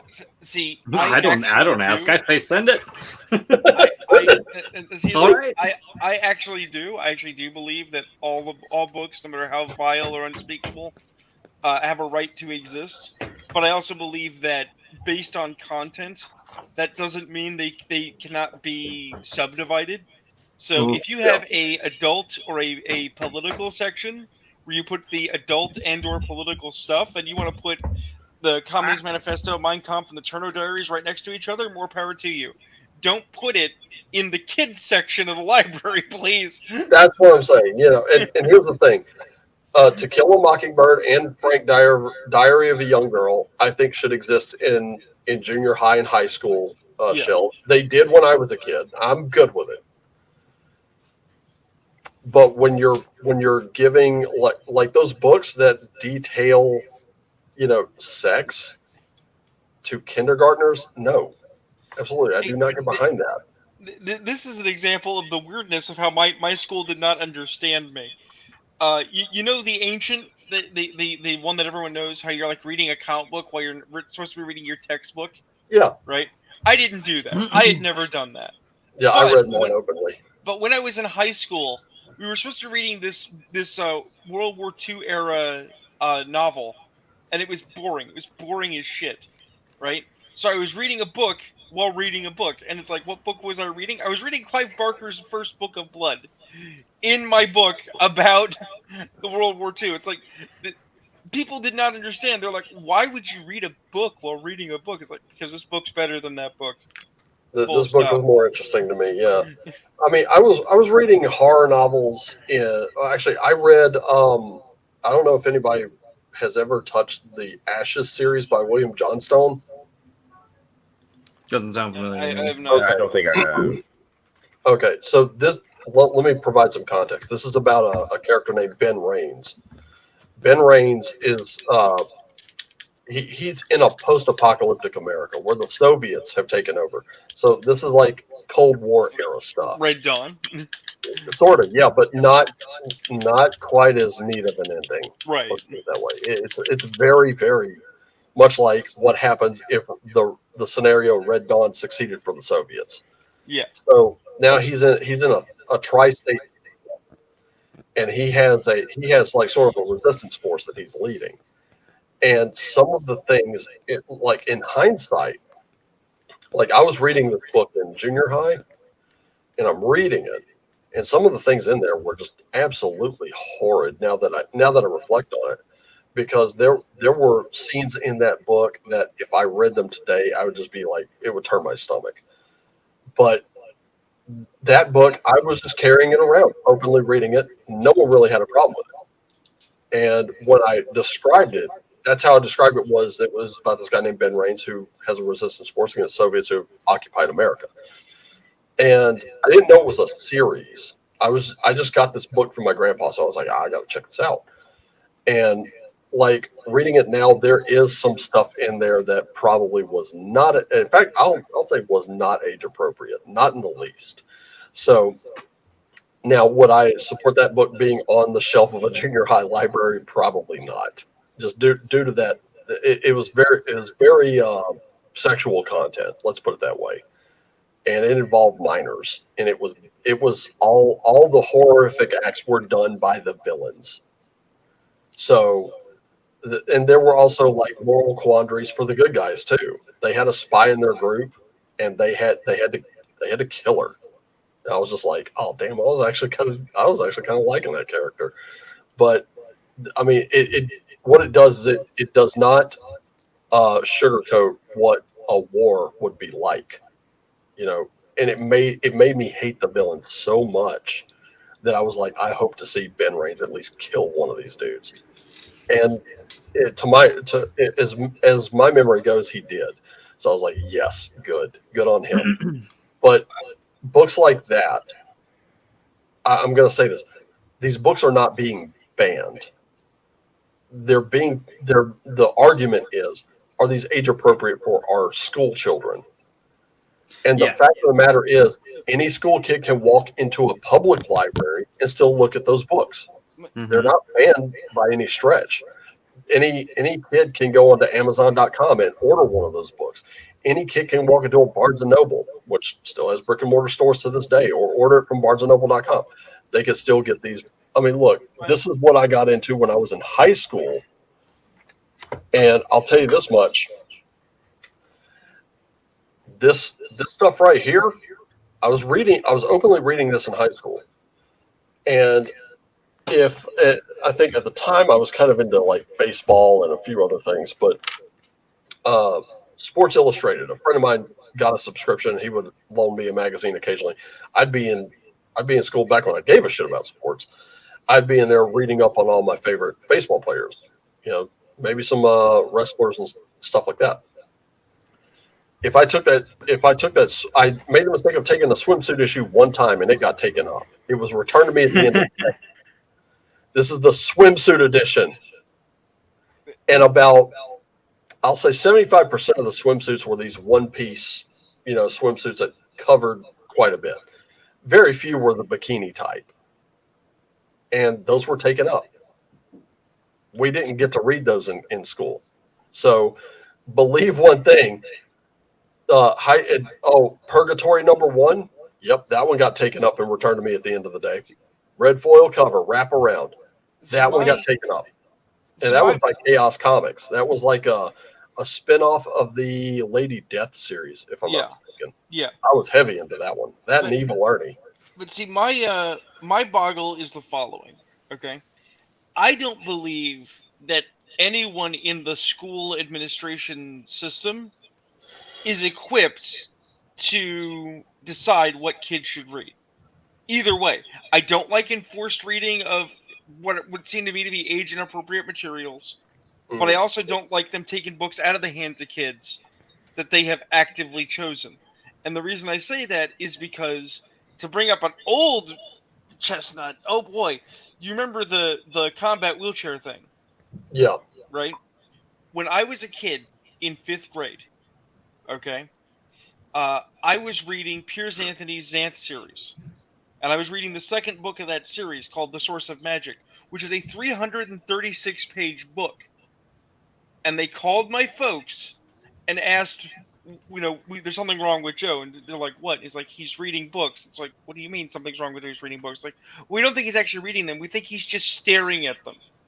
They thought that I was taking a 300-page tome and just looking at it, right?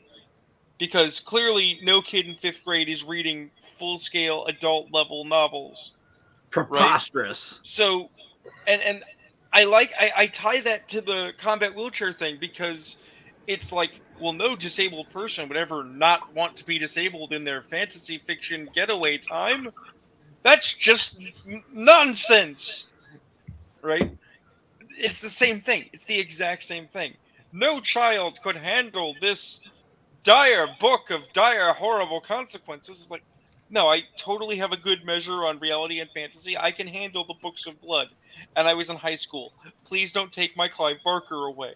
That's also the same year that I happened to read the novelization of The Running Man, and found out that The Running Man is actually the novel that came first, and that Richard Bachman is Stephen King. Yep. Right? And that started a love affair with Stephen King's science fiction, because I actually think Stephen King is a better science fiction author than a horror author, which I know is a surprise for some people and doesn't go over well. But I actually read Gerald's Game. That was the first like legit Stephen King book I ever read in I was in my freshman year of high school. I was carting around a copy of that book and reading it, and I was like, yeah, there was like one scene in the book, and I still remember I'm sitting in class because I got all my work done.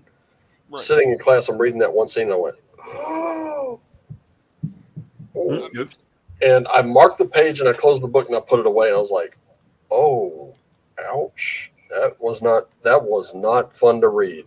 And there was a girl who was kind of interested in me, and she saw I was reading that book, and she asked me what it was about and everything, and I'm telling her, and she was like, "That sounds like fun." I'm like, "Yeah, there's a scene in there. It's kind of gross." And she asked me what it was. I was like, "Are you going to read it?" She goes, "Probably." I was like, "Then I shouldn't tell you about it. I don't want to spoil it." She was good with the spoiler, so I told her, and she went, "Oh, ouch." I'm like, "You're right." Well, I mean, actually, very timely relative to our struggles and tribulations in gaming. I'm very glad I have old Stephen King copies of books, because I have a copy of a book called The Bachman Books, which is Stephen King's Bachman Books, which includes a copy of a short story called Rage. Yeah, I was going to say Rage, The Long Walk, and all that stuff. Right. Yeah. Stephen King pulled it. He doesn't want them to reprint Rage. He thinks Rage is inappropriate now because of school shooters. And I'm like, that's bullshit. Not only because I have a right to it, right? I have a right to decide what I can consume.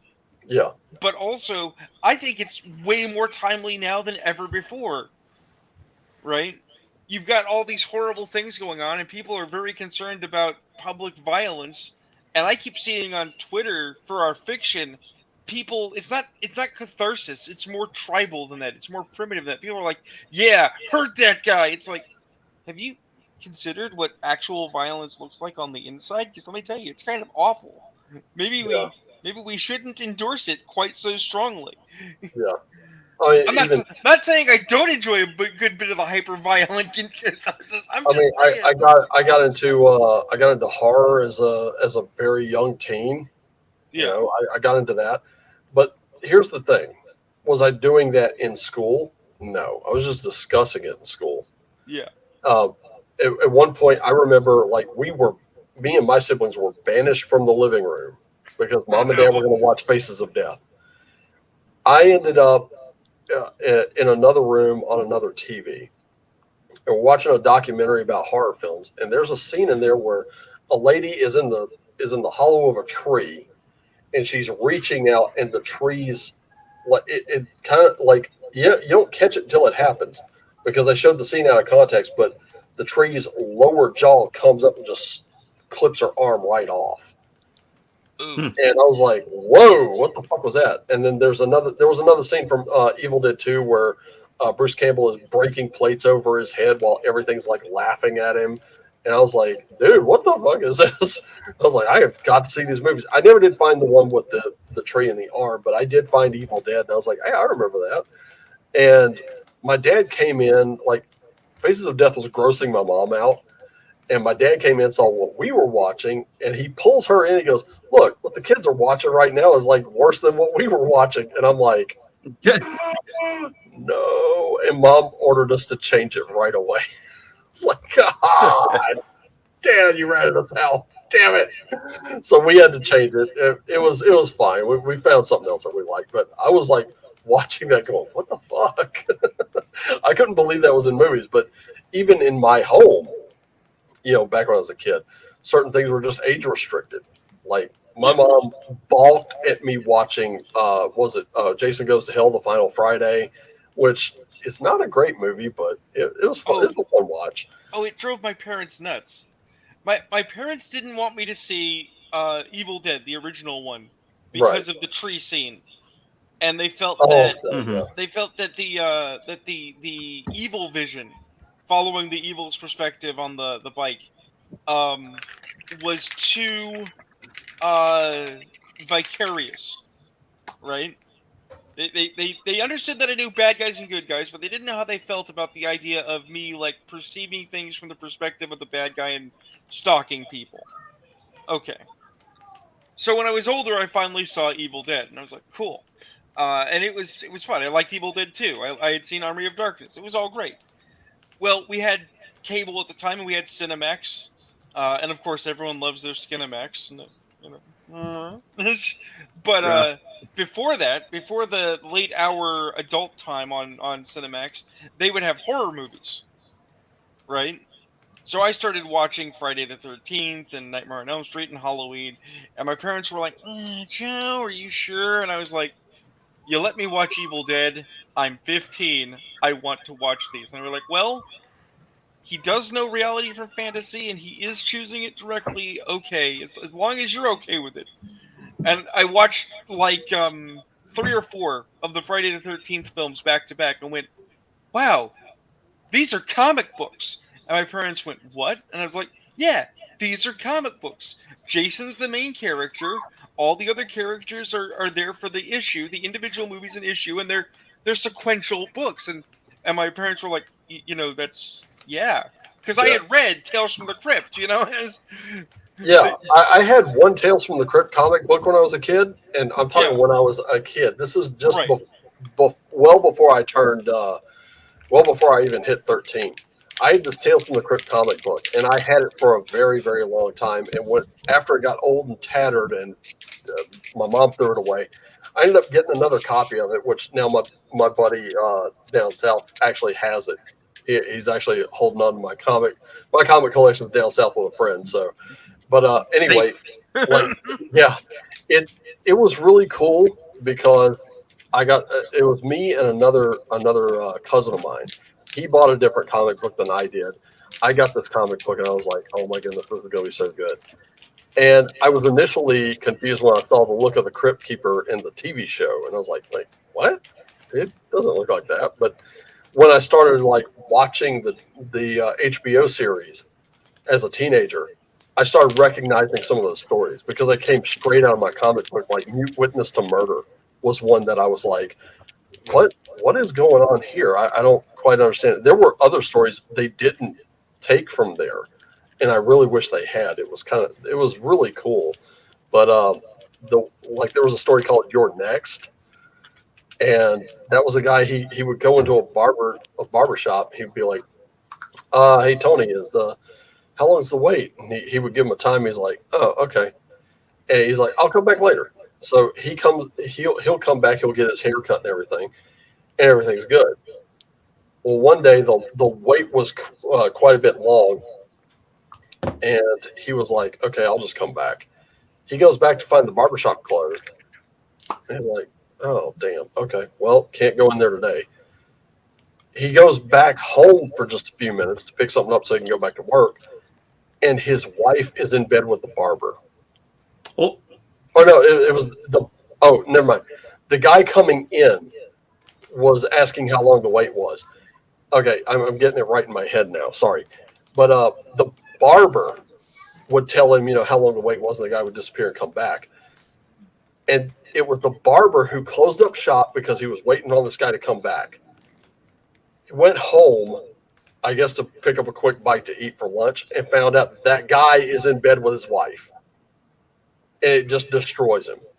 He goes back to his barbershop, kind of numb, stunned, naturally. He forgot that he did just out of habit, turned the open sign out, left the door unlocked. The guy comes back. He's like, hey, is there a wait? He's like, nope, you're next.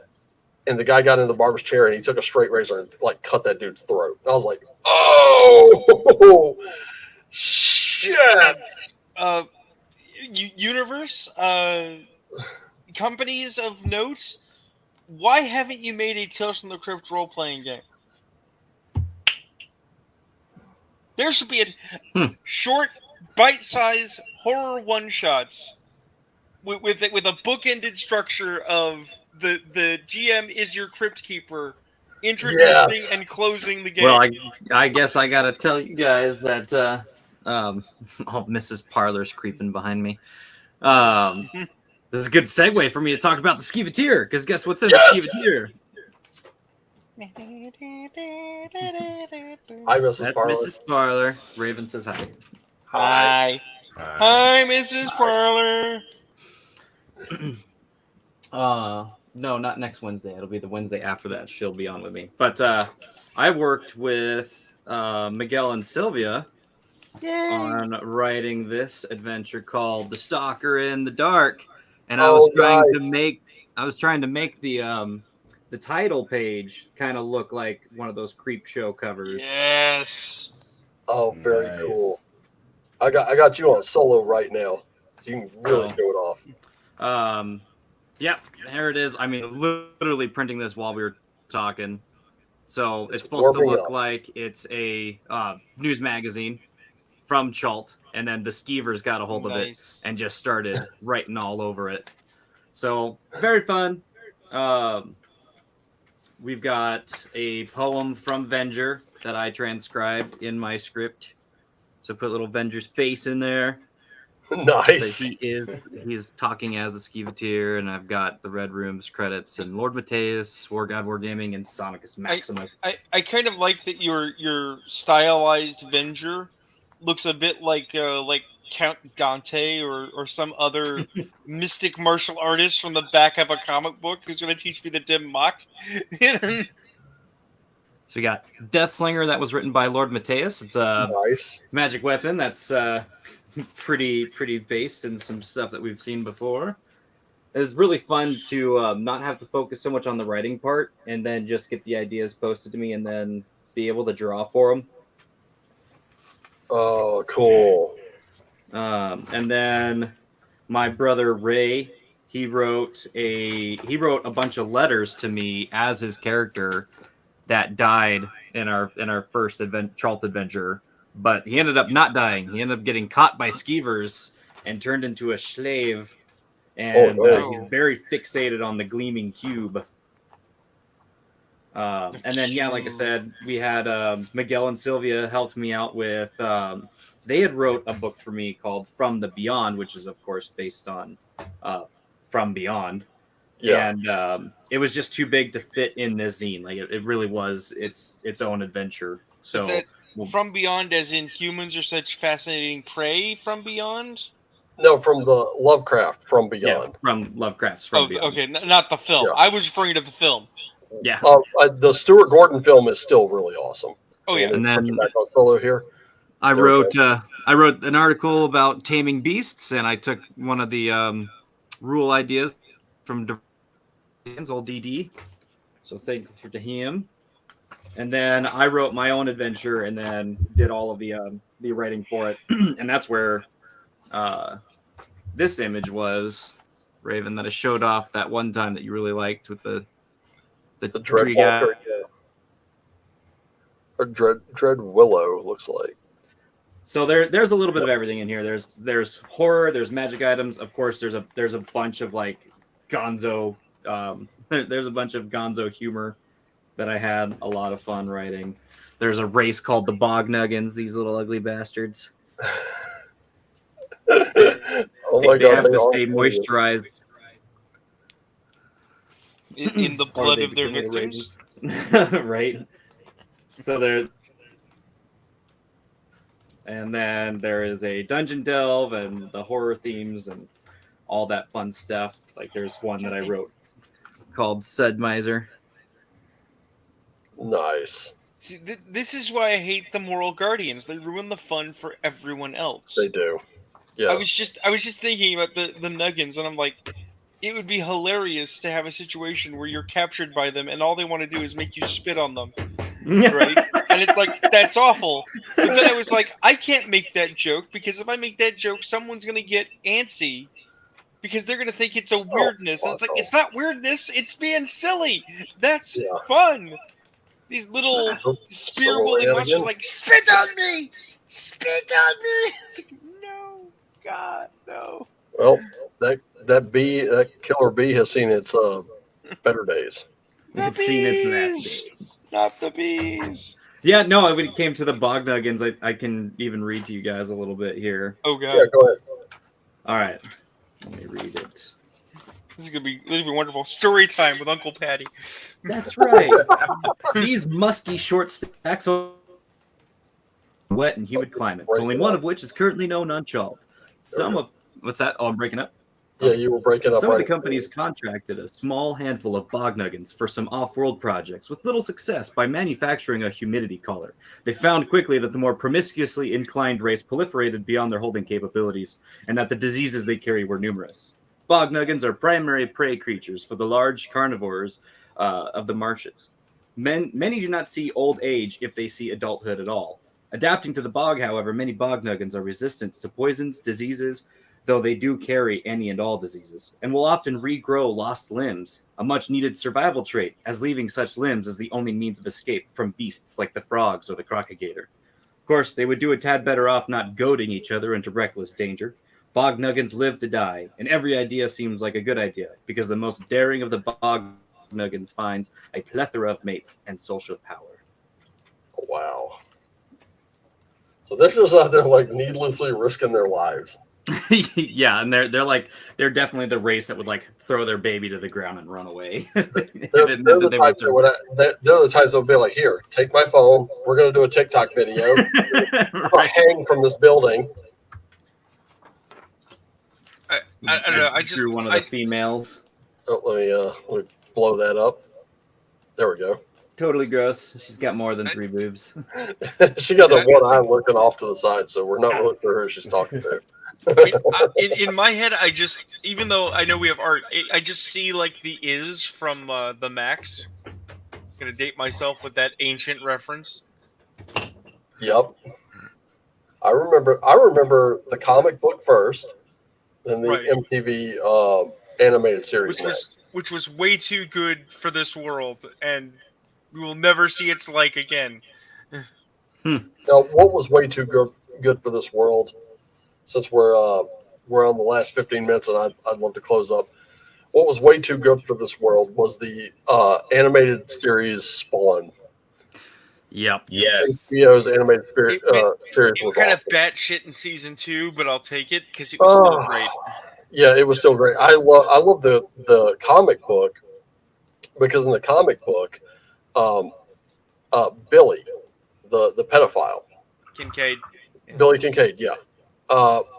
Spawn catches up to him and literally he tortures him to death, and then hangs up his body in the local precinct with a note staked to him that says he made the little boys scream, he made the little girls scream, and I made him scream and scream and scream. And I was like, yes, that was such a payoff in those comic books. I loved that. Well, again, that's the thing, is that there's a difference. It's a difference of genre, and there's a difference in presentation. Seeing a bad guy who really deserves it get it is nice, Yeah. right? But I recently got a bit of a ramble. I got a bit of a scrungle on the Twitter space, which is full of idiots, of course, because somebody was talking about the defeat of the Red Wizard in the D&D movie, right? And like, you know, because the owlbear jumps on them and just beats them to death, and it's a send up of the Loki Hulk scene from Avengers. Yeah. Right, which first and foremost, it's not that scene's bad in Avengers, but doing a knockoff of it is not a good thing. I love that Right. scene. Just where he But then, woke you up by his ankles. but just then the slides him thing around. is that they had defeated the wizard. The wizard was beat. Yeah. Right? They didn't turn it in. They didn't say, "Here's your bad guy. We're innocent of all the charges." They beat it to death, and then they stop for a minute, and you see the wizard reaching up, and then they beat it some more, and then they fling it into a wall, and then the wall drops rocks onto its corpse. Okay? Yeah. That's not catharsis for beating a villain. That's kind of gratuitous. Yeah. Right? And I said so. And I, oddly enough, in one of the responses, I think I found a secret to the universe, Wolfgar. I think I know what's wrong with the Sparkle Trolls. Okay? A lot of people jumped at me and said, basically, it's fun. You should just let people have fun. It's like, okay, sure, you can have fun. Your fun is bad, but whatever. Your fun Right? is bad. Somebody looked at me and said, "Oh no, God forbid people have fun playing D&D." And my brain went, "Wait a minute, you're not playing D&D. You're watching a movie.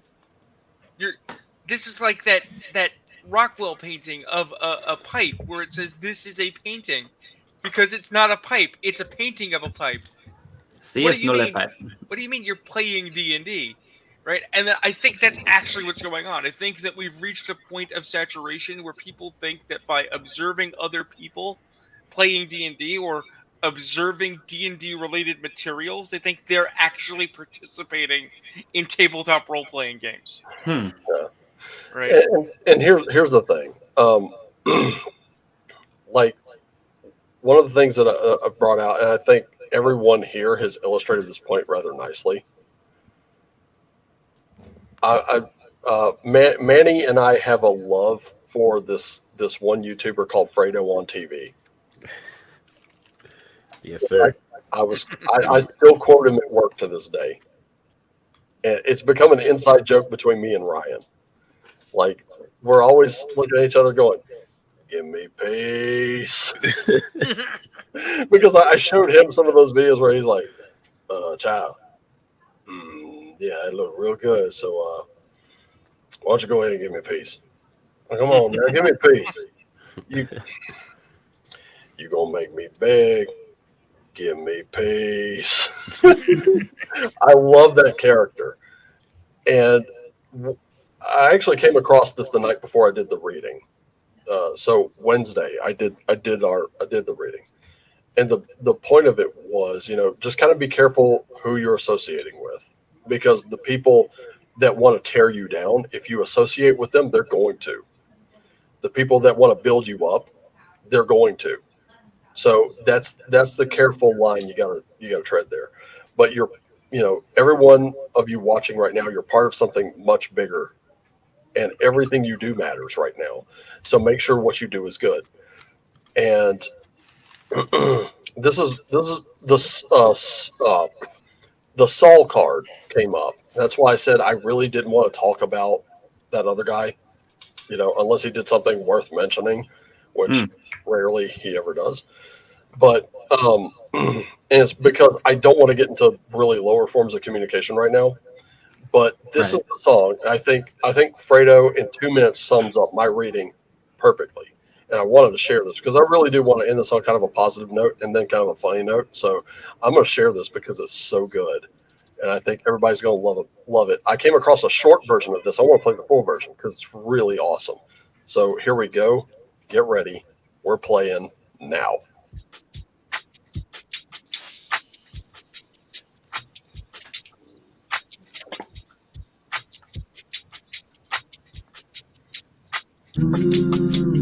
They gon' talk about your pain, talk about your struggle, talk about the days when you was broken, ain't have nothing. They gon' talk about your weight, talk about your structure. Talked about me bad until the day I picked up muscle. Then they talked about my name, talked about my folks, talked about how I'm lame, but now who's laughing at their jokes? If you gon' talk about my doubts, then talk about my hope. You talked about my failures, won't you talk about my growth? You must be so lonely, constant reminiscing, always bringing up the old days. Cause you ain't progressing, now you stuck up in your old ways. No movement in your story, so for years you've been a cold case, I get it. Well, I hope you find your way, dog. Hope you chase your dreams and all that sprinting finally pays off. Hope that you find peace inside yourself so you can evolve and mold into the person that we all know you could be, dog. Just breathe, dog. They gon' talk about you. They gon' talk about you. They gon' talk about you. They gon' talk about your pain, yeah, they gon' talk about you. They gon' talk about you. They gon' talk about you. They gon' talk about your pain, yeah, they gon' talk about you. They gon' talk about you. They gon' talk about you. They gon' talk about you. But if you keep doing your thing, one day that's gon' change. It's gon' change. Now they talk about my fame, talk about my hustle, talk about how I'm cute and how I'm cut with all them muscles. Now they talk about my game, they talk about me puzzle, talk about how I made it after facing all them struggles. Cause a dog won't ever give up. Life can truly break you, but that rope will cause a build up. And when you at your weakest, it be hard for you to feel tough. So let that hunger drive you to a place where you can be stuck. Just eat, bro. And let them talk about you. Let them talk about you. Let them talk about you. Let them talk about your pain. Yeah, let them talk about you. Let them talk about you. Let them talk about you. Let them talk about your pain. Yeah, let them talk about you. Let them talk about you. Let them talk about you. Let them talk about you. But if you keep doing your thing, one day that's gonna change. it's gonna change. They gon' talk about you. They gon' talk about you. They gon' talk about you. They gon' talk about your pain. Yeah, they gon' talk about you. They gon' talk about you. They gon' talk about you. They gon' talk about your pain. Yeah, they gon' talk about you. They gon' talk about you. They gon' talk about you. They gon' talk about your pain. But if you keep doing your thing, one day it's gonna change. It's gonna change. Nice. Yeah. I This is what I've been saying the whole time. You know, if people are going to talk about you, give them something for real to talk about. And then he did this, and I was like, this is funny. This is hilarious. This is why I love the guy, because he is hysterical. Oh, you disloyal fool ass motherfuckers. Okay. All right. I see what you did there, Jake. You don't want me to live my life in peace, so you made me listen to this trash song. Well, I tell you what, I won't be the only one listening to trash music. I guarantee it. I stand by it. Well, this is my distracted period. See if it's a good song. See what I did there? Okay. How we do is mic check 1, 2, 3, 4, 5. Okay. Let's do this here. Let's see. Period. I'm sick of this shit. Internet keep making motherfuckers rich when they hop on the track and they talking about shit, but you random views up and you made it a hit. She did less than bare minimum. Say period. Period. It sound like she felt the curriculum. Ain't spitting out a bar, but you feeling them? I see how it is. I ain't even mad at Shorty because she's stacking up paper up. A viral sensation, the sweep of the nation. Just watch how the media eat it up. Like, oh my God, how did you come up with so much fire? I'd rather listen to a box of nails go through a full cycle in a dryer. I'd rather listen to a patient get their teeth pulled by a pair of pliers. I'd rather listen to Chewbacca do an impersonation of Richard Pryor. I'd rather go to work on my off day and find out that I'm getting fired. I'd rather go to sleep for 2 weeks and wake up still feeling tired. I'd rather cut my locks off and get a haircut like Will Byers. I'd rather put my life on the line in a fist fight with Mike Myers. I'd rather take food from a lion just to see how it transpired. Nah, but seriously though, you know, it's actually hard. Like, this song is pretty hard, you know, hard as fuck to listen to, but respectfully, I want you to succeed, but I gotta block you for my mental health. I want you to succeed. That was great. That was great. That's metal as fuck, dude. That's why I love this guy. It's hard, yeah, hard to listen to. The part that killed me was I'd rather listen to Chewbacca do an impersonation of Richard Pryor. Well, remember, vampires aren't weak to crosses. Vampires can just sense bullshit. I think that's a great one to end on. And of course, I'm gonna say this: Raven here, he knows exactly what I'm talking about because he's been hanging with me since my days on High Notes, which I don't know what happened to that app. It just quit working. I took it off my phone. I was like, yeah, it's a little too much data for it. It's a little too much of my onboard hard drive space to consume when it's not doing anything. So I took it off and started doing YouTube Shorts now. So he's still around. He knows exactly the kind of content and stuff I put out there, especially when it comes to shorts. But yeah, this is the trickiest part to this whole thing is not letting these people get into your fucking head. Well, I have added to the conversation in the private chat one of the single greatest 3-panel spreads in comics. If you are not familiar with Beta Ray Bill, and you should be familiar with Beta Ray Bill. I'm not. That's one I didn't get into, but I'm gonna go ahead and share it because it's right there. Oh, you're this little motherfucker. All right, so I'm alone. I look at the heavens and think them empty, and if not empty, I find the idea of worshiping whatever dwells there obscene. But why do you continue? It doesn't change what's right. If there is nothing but what we make in this world, brothers, let us make it good. Damn. Yeah, I feel bad. Fucking. Oh no! I think what made me upset was like it was the second time where he insulted me and then didn't have the balls to let me retort. Because usually, I mean, you guys know that I'm not that bad. I'm usually even to people that I don't particularly like, I'm super amicable. But that is the second time just done pissed me off. I was like, fucking whatever. So I got down in the mud, and I don't feel great about it. But I learned something about myself. And Patty, you were there when Brigantia was screening the new Tom McDonald song, American Flags. Mhm. Tom and Adam Calhoun naturally. Just they go together like sour cream and onion, man. That they really do well. And I gotta say this, I felt like I've been rocking to that song, that and Inako's song Jericho like all week. Like I've been just rocking to those two songs.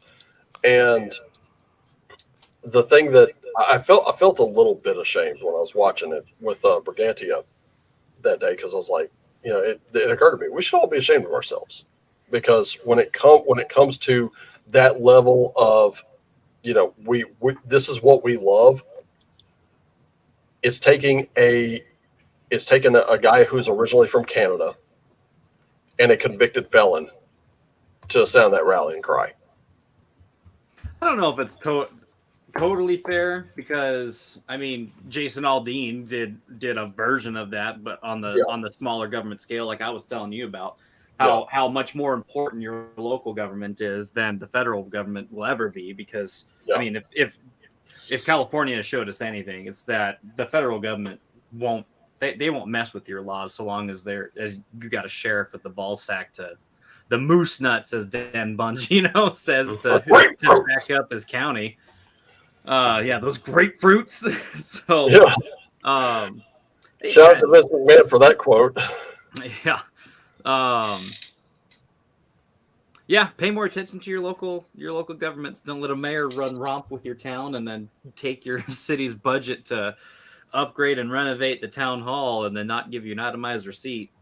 Yeah, for real. And I've always said this: $90,000. If I had to run for office, it probably would be county sheriff, because that's small enough to where you're still accessible, but big enough to where you can actually block some shit that's like not good.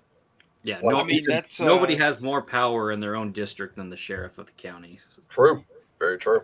Hey, Wolfgar, can we make you the OSR sheriff? No. Can you be the... Well, you said you're the new final boss because you beat. No, I said I'm the new final boss because I'm the ultimate boss. First ultimate boss. Okay. So, Patty and I are a tag team. I'm got just saying, someone should grab sheriff before one of the grifters decides that they're the sheriff. Well, look. Here's the thing. Okay, the OSR is decentralized. Nothing will change that fact. I know. Like it. It's a loose association and it's decentralized, and that's the way it should be. It's the way it should stay. Gotta have a good sheriff. Thanks, David. The sheriff is new. Oh, come on! Don't start that. All the grifters hate the police. Oh, come on! Look, look. Damnedest bastard has the right of it. Okay, it's the council fires. We're not a centralized group. It's a bunch of fires with a bunch of tribes all sitting near each other and scowling. I totally get on board with that. It's like going to a tribal rendezvous. Indeed. Hey, I got some rabbit furs. I got some beavers. I got these beavers over here, if you know what I'm saying. Oh, wait. Say no more. My touch. Yeah, I do like. Wait, is that Raven dead? No, he's just pining for the fjords. I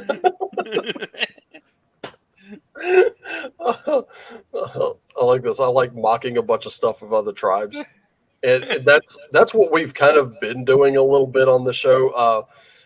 And I don't think I ever finished this point, but the whole Rule 0 versus rules is written thing.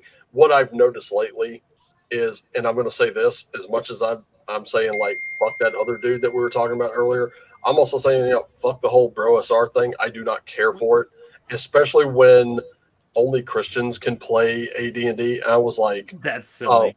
Oh fuck no, fuck this shit. Nope. That's it. Fuck this. I'm out. Nope. Fuck it. Look, we are very passionate, and that's a good thing. But we have this propensity, as a subculture, to take this stuff way too super serial. Well, there's kind of a reason for that. I understand it, but at the same time, I'm like, when you're proposing something like that, it's like, motherfucker. I understand some of you did not live through the panic. I did, and all I got to say is, hang on.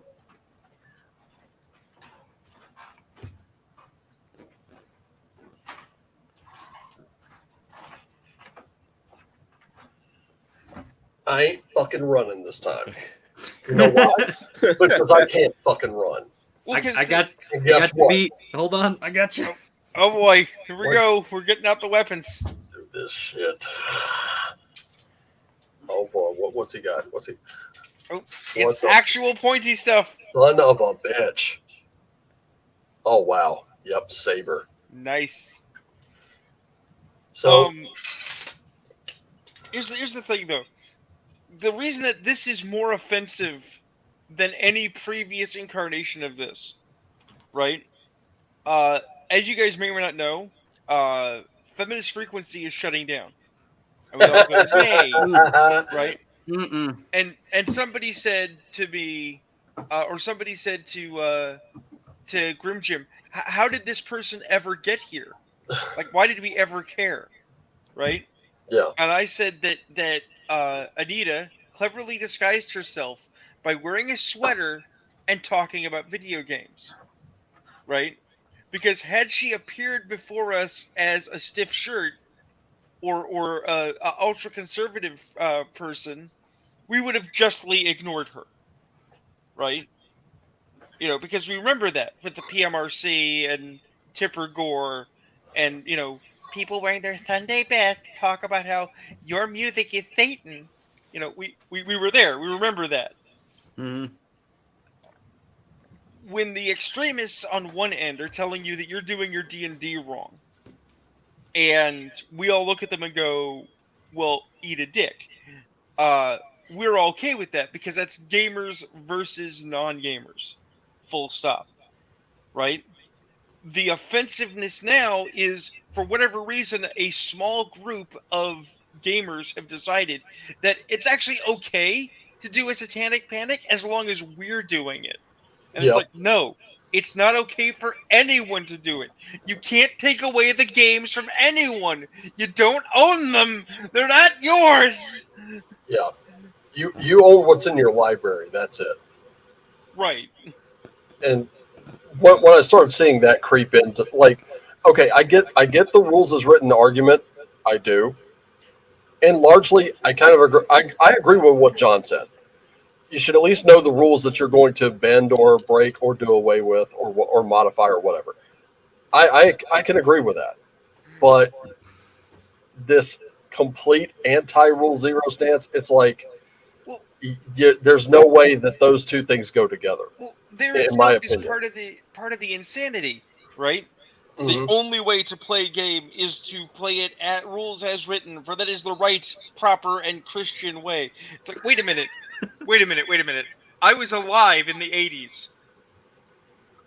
I thought this was the devil's game. I thought we were the anti-Christian brigade. I thought you guys had to make your own role-playing games with hookers and blackjack, except they sucked because they had neither hookers nor blackjack. Because I've seen the Christian RPGs. Most of them suck. Right? It brings right back to where we started right at the beginning, Wolfgar.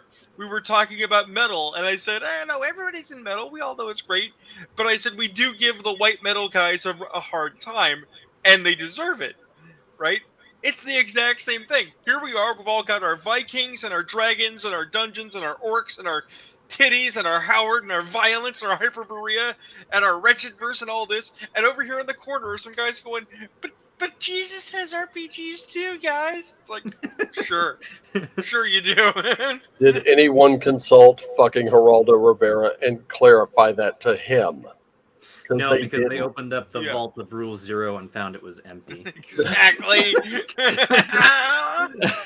Look, I agree with this. If you can't use Rule Zero, then how do you make rulings in the absence of a rule?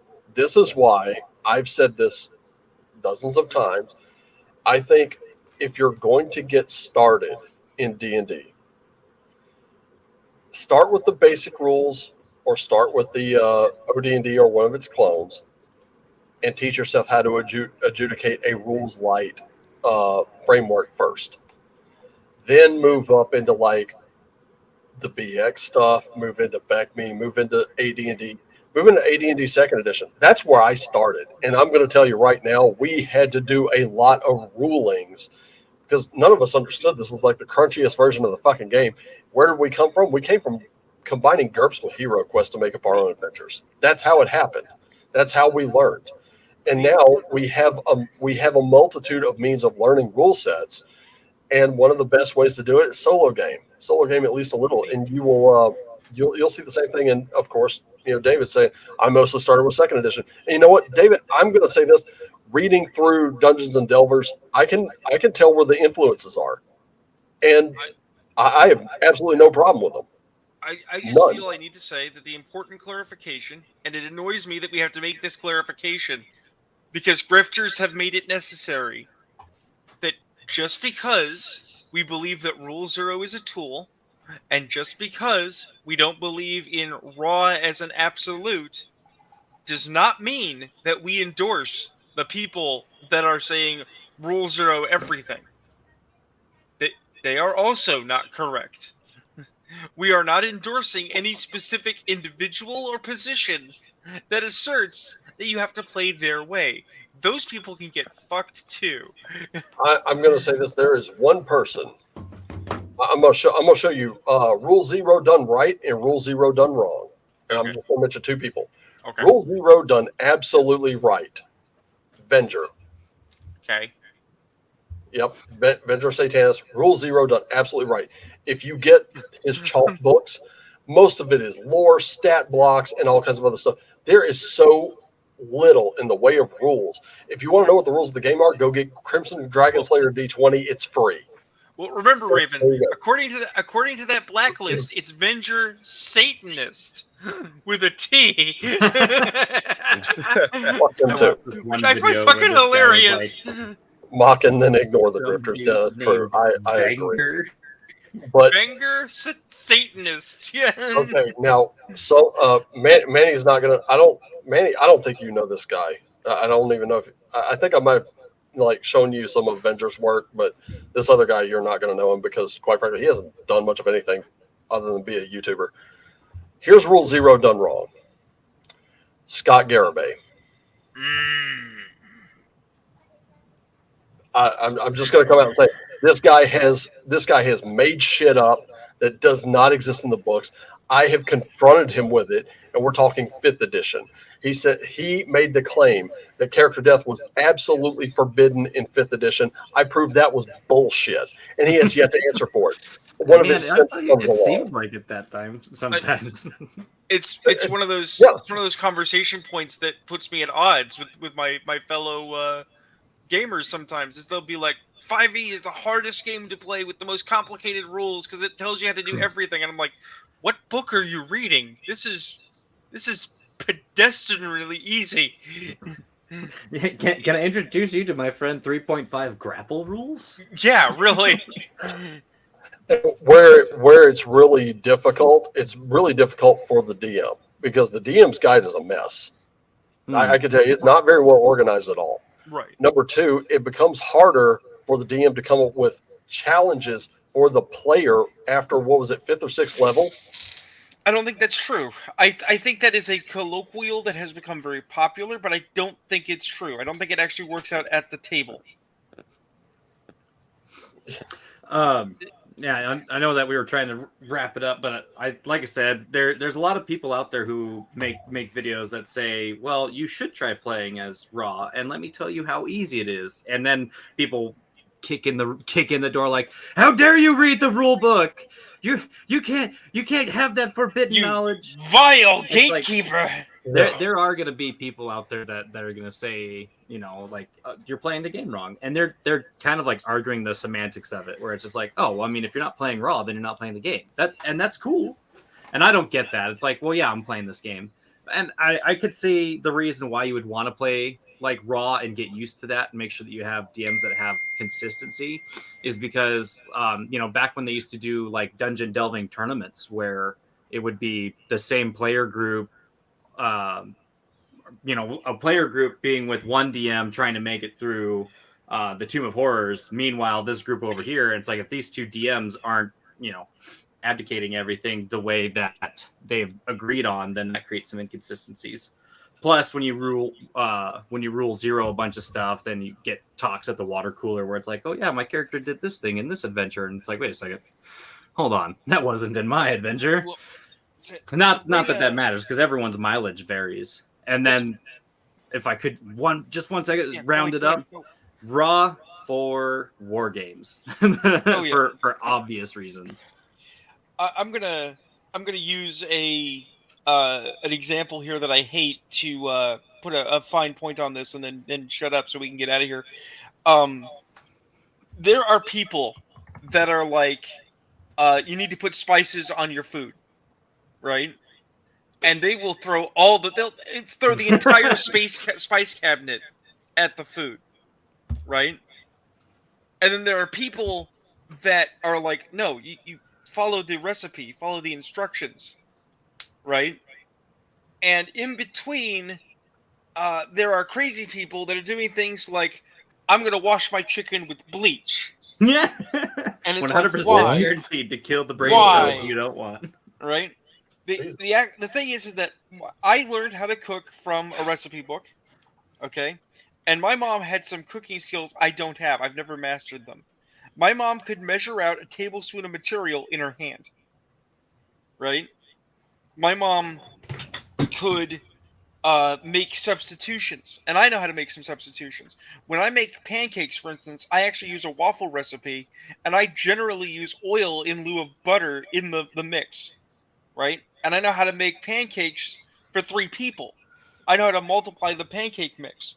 Those are things you learn by doing, right? So the answer is not raw, and the answer is not whatever the fuck random weird shit some guy on the internet says is how you should game. The answer is well cooked. Play your games well cooked. Prepare them to taste and do them right. That's how you do it. Well, it's like this. Okay, that's a really good analogy. And kind of going off, just kind of like jumping off of that one. I make tacos. And I learned. Tacos? I love me some tacos, man. Tacos any day. I don't do Taco Tuesdays. Nachos. Nacho SR. Okay, so tacos. You're making up. Nachos. But anyway, okay, the way I make tacos is probably not going to be the same way someone else makes tacos. But when I put that plate down in front of you with like 3 tacos lined up, I guarantee you're going to eat it. I guarantee it. I stand by it.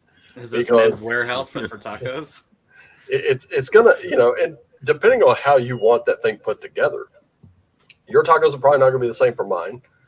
Manny's tacos probably ain't gonna be the same from Joe's, and Joe's is probably not gonna be the same from yours, Patty. But guess what? We're all gonna have tacos that night. We can all agree we're gonna have tacos. That's kind of what I'm getting at. Like, yes, okay, I can follow a recipe online, or I can follow it in a cookbook. Here's the thing: if I follow it as written and it comes out fucking bland, nobody's gonna want to eat those motherfuckers. True. Period. But if you go to do a cake recipe and you end up with biscuits, and you're like, man, this sucks. Yeah. Well, you didn't follow the recipe. It's kind of what you get. Well, I'm gonna call it David Gill here for a minute. Kind of funny because I'm gonna speak well of his wife. If your wife tastes her own cooking to adjust it, she is a genius. That is what you're supposed to do. Serious chefs will always taste their own food. Yes. Always taste your own food. Yep. Because if it tastes wrong to you, it's going to taste wrong to the everybody client. Else. Yep. Yeah, and it's how you learn what's right. It's how you learn to do what's good. Also, you'll notice real cooks, real chefs have lots of small burns. I have burns on my hands that I picked up from the kitchen because you just do. You just get them. I am almost certain Stein, if he were here, would attest to that 100% because homeboy is a chef. Yeah. By profession, that's what he does. So, Shadow and Sun, hello. Coming David, in at the last minute again. Well, we did go a little over. We did. My guys. Yeah. I got to check out. All right. Take care, Patty. Thanks for having me on, guys. Good to meet you, Manny. We'll see you guys around. Yeah. One of these days, 4 against the old world. Old one's gonna happen. Yeah, one of these days. Them. It'll happen. It'll happen. Yeah, it'll definitely happen because I know like this means the world to Marcus that he's able to see this game through with us, Yeah. and that's why I'm like I'm not gonna do it without him here. Yeah, Yeah. I wouldn't do it without any one of us drops out. I'm like, all right. Well, we're just gonna do a chill stream or something like that. We'll bring up some shit and just talk and shoot the breeze. It's fine. But I'm amazed that just I mean look at us. We came up with like 3 hours and almost 3.5 hours of content, just shit to talk about and have a little fun with. I'm gonna put out something silly here. Yeah. Obviously, I have a job now, and I have my work schedule, so I got to keep that, right? But it's not the work schedule that made me start managing my time better. It's having a regular game. Yeah. It's like you got to be here at this hour of the morning for game, and it's got to happen. I'm like, well, shit, I guess I better get here. So I've been getting here for the last 3 weeks, whether we had stream or not. I've been up at like 7:45 to be like, let's go, let's do the thing. You know what, Shadow, hang on just a minute. Hang on just a second because I am not on Discord. Well, I am, but I don't ever use it. Hang on just a minute. Well, I'm not gonna do that way. Here we go. I can find him right here on Twitter, methinks. We'll see. There are mysteries about.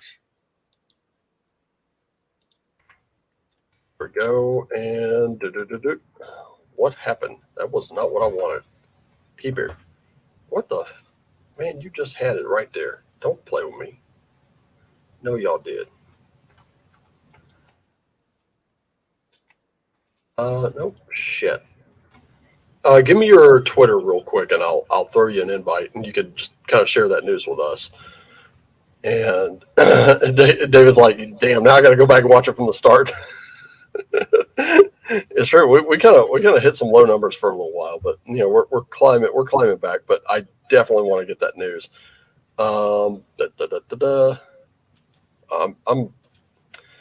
not even looking at my tabs. That's what's crazy. Here we go. Let's see. Actually, you know what? Probably in my messages. And I'll bet I find it somewhere in here. Because I know we've been on streams together before. My goodness. A lot of people that I've actually talked to on Twitter. Like a lot of people.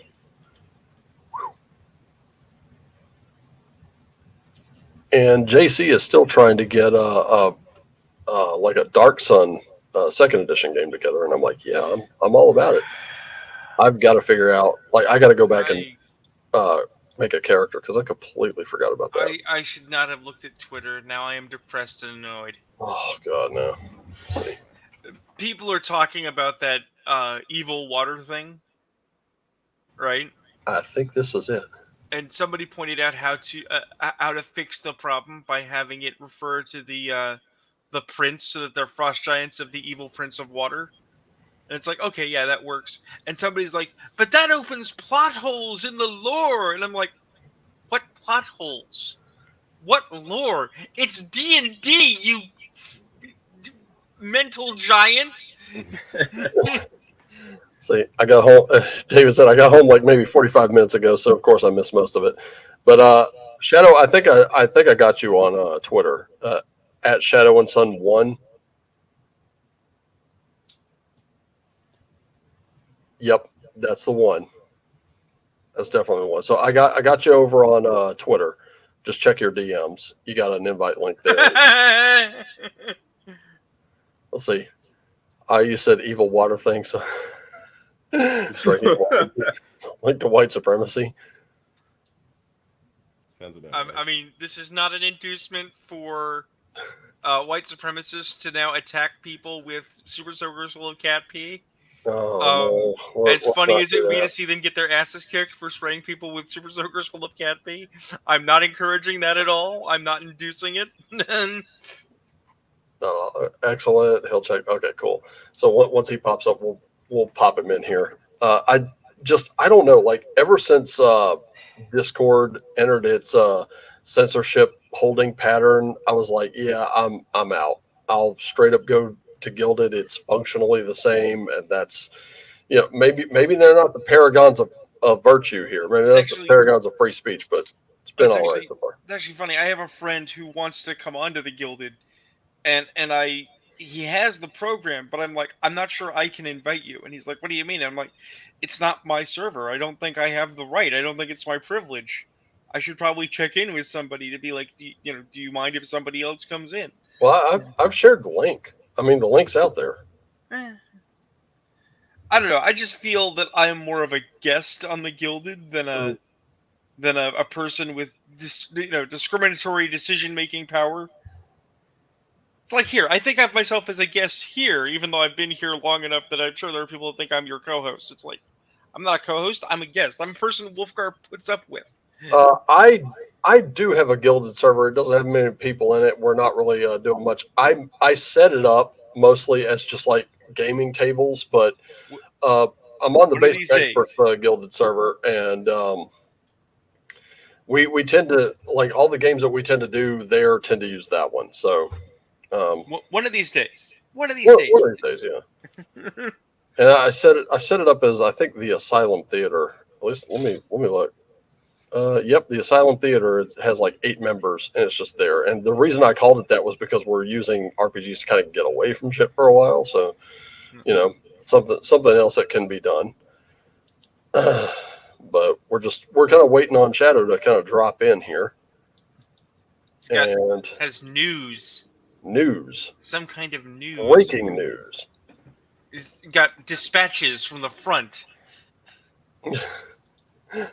I do like Shadow and Son's channel though. They do a lot of like wargaming stuff. And here we go. I'm gonna share this. I'm gonna share this because I like doing that. Here we go. Ready for this? Look at that fuzz. Look at that fuzz of that little bitty. Aww. Which kitty got your LSD? Look at those pupils, man. They are dilated. He's ready. You scratch his belly, he's going to scratch you right back. Out. He's in another realm. That look just says, no, I haven't seen your LSD. Have you seen the dragon in the fucking kitchen? Let's see. Looks like a new kitten we adopted about a week ago. Is that yours? I'd have to know. Here we go. Oh, no. No. My Homer Simpson impression, just for shits and giggles. I think Manny was, speaking of impressions, Manny was like constantly cracking up at my Donald Trump. Yeah, it was very good. I think everyone in the work, like all of us, were very impressed. Or just with me doing like, what was it? Presidents from my lifetime. Because I could do most of them. Especially like Bill Clinton. Hey Al, come on man, quit playing on the phone. Yeah man, quit playing around. That's ridiculified. We're gonna make a wall. It's gonna be huge. We're gonna dip that bitch in gold and make Mexico pay for it. That's what we need to do. We need to build a wall around Watsy and contain them. We need to build a wall and make Watsy pay for it. Yeah. I mean, they got the money. We're gonna dip that bitch in what was it, adamantium? They're gonna pay for it. It's gonna be a big wall, huge. They'll never get out. They're gonna have all their stuff. All their shit is gonna be self-contained. These stupid sons of bitches. I do love watching that. So, David said, no, she's not that crazy. She's mellow for a kitten. Make a wall out of crates of magic cards and books. They ain't selling. Oh.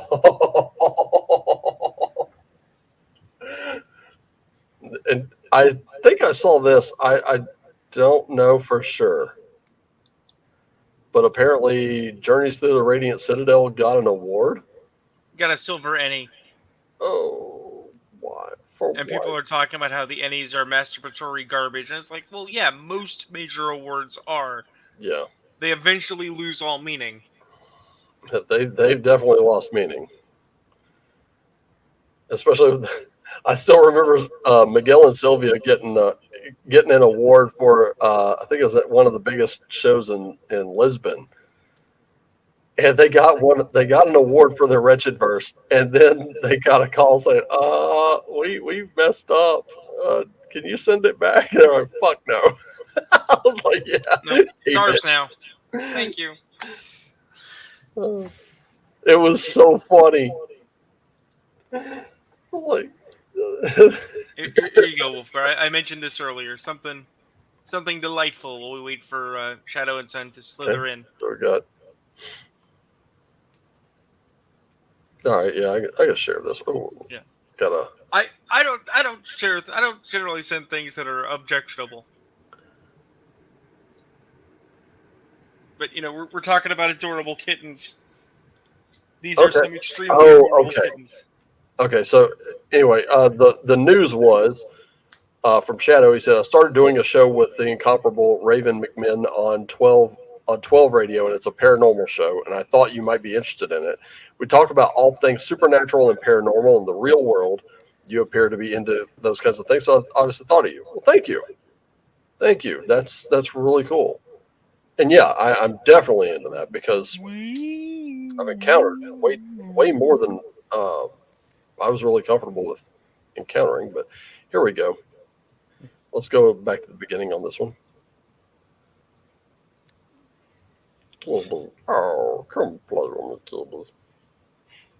The kitties that would eat this orangutan under normal conditions. No, I'll feed you. I'm going to snuggles. I love you too. You're a good kitty. You're a good kitty. You're a good kitty. Oh, we're going to play? Let's play. Come on. We're going to snuggle. And we're going to play. And you're going to jump right over me, ain't you? Good.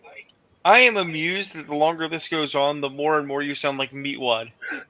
Well, that's because I'm retarded and I don't know no better.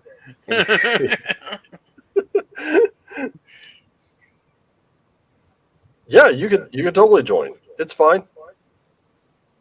Dancing is forbidden. Dancing? Maybe sometime in the future we could drop it. Yes, absolutely. 100%. I will never say no to that.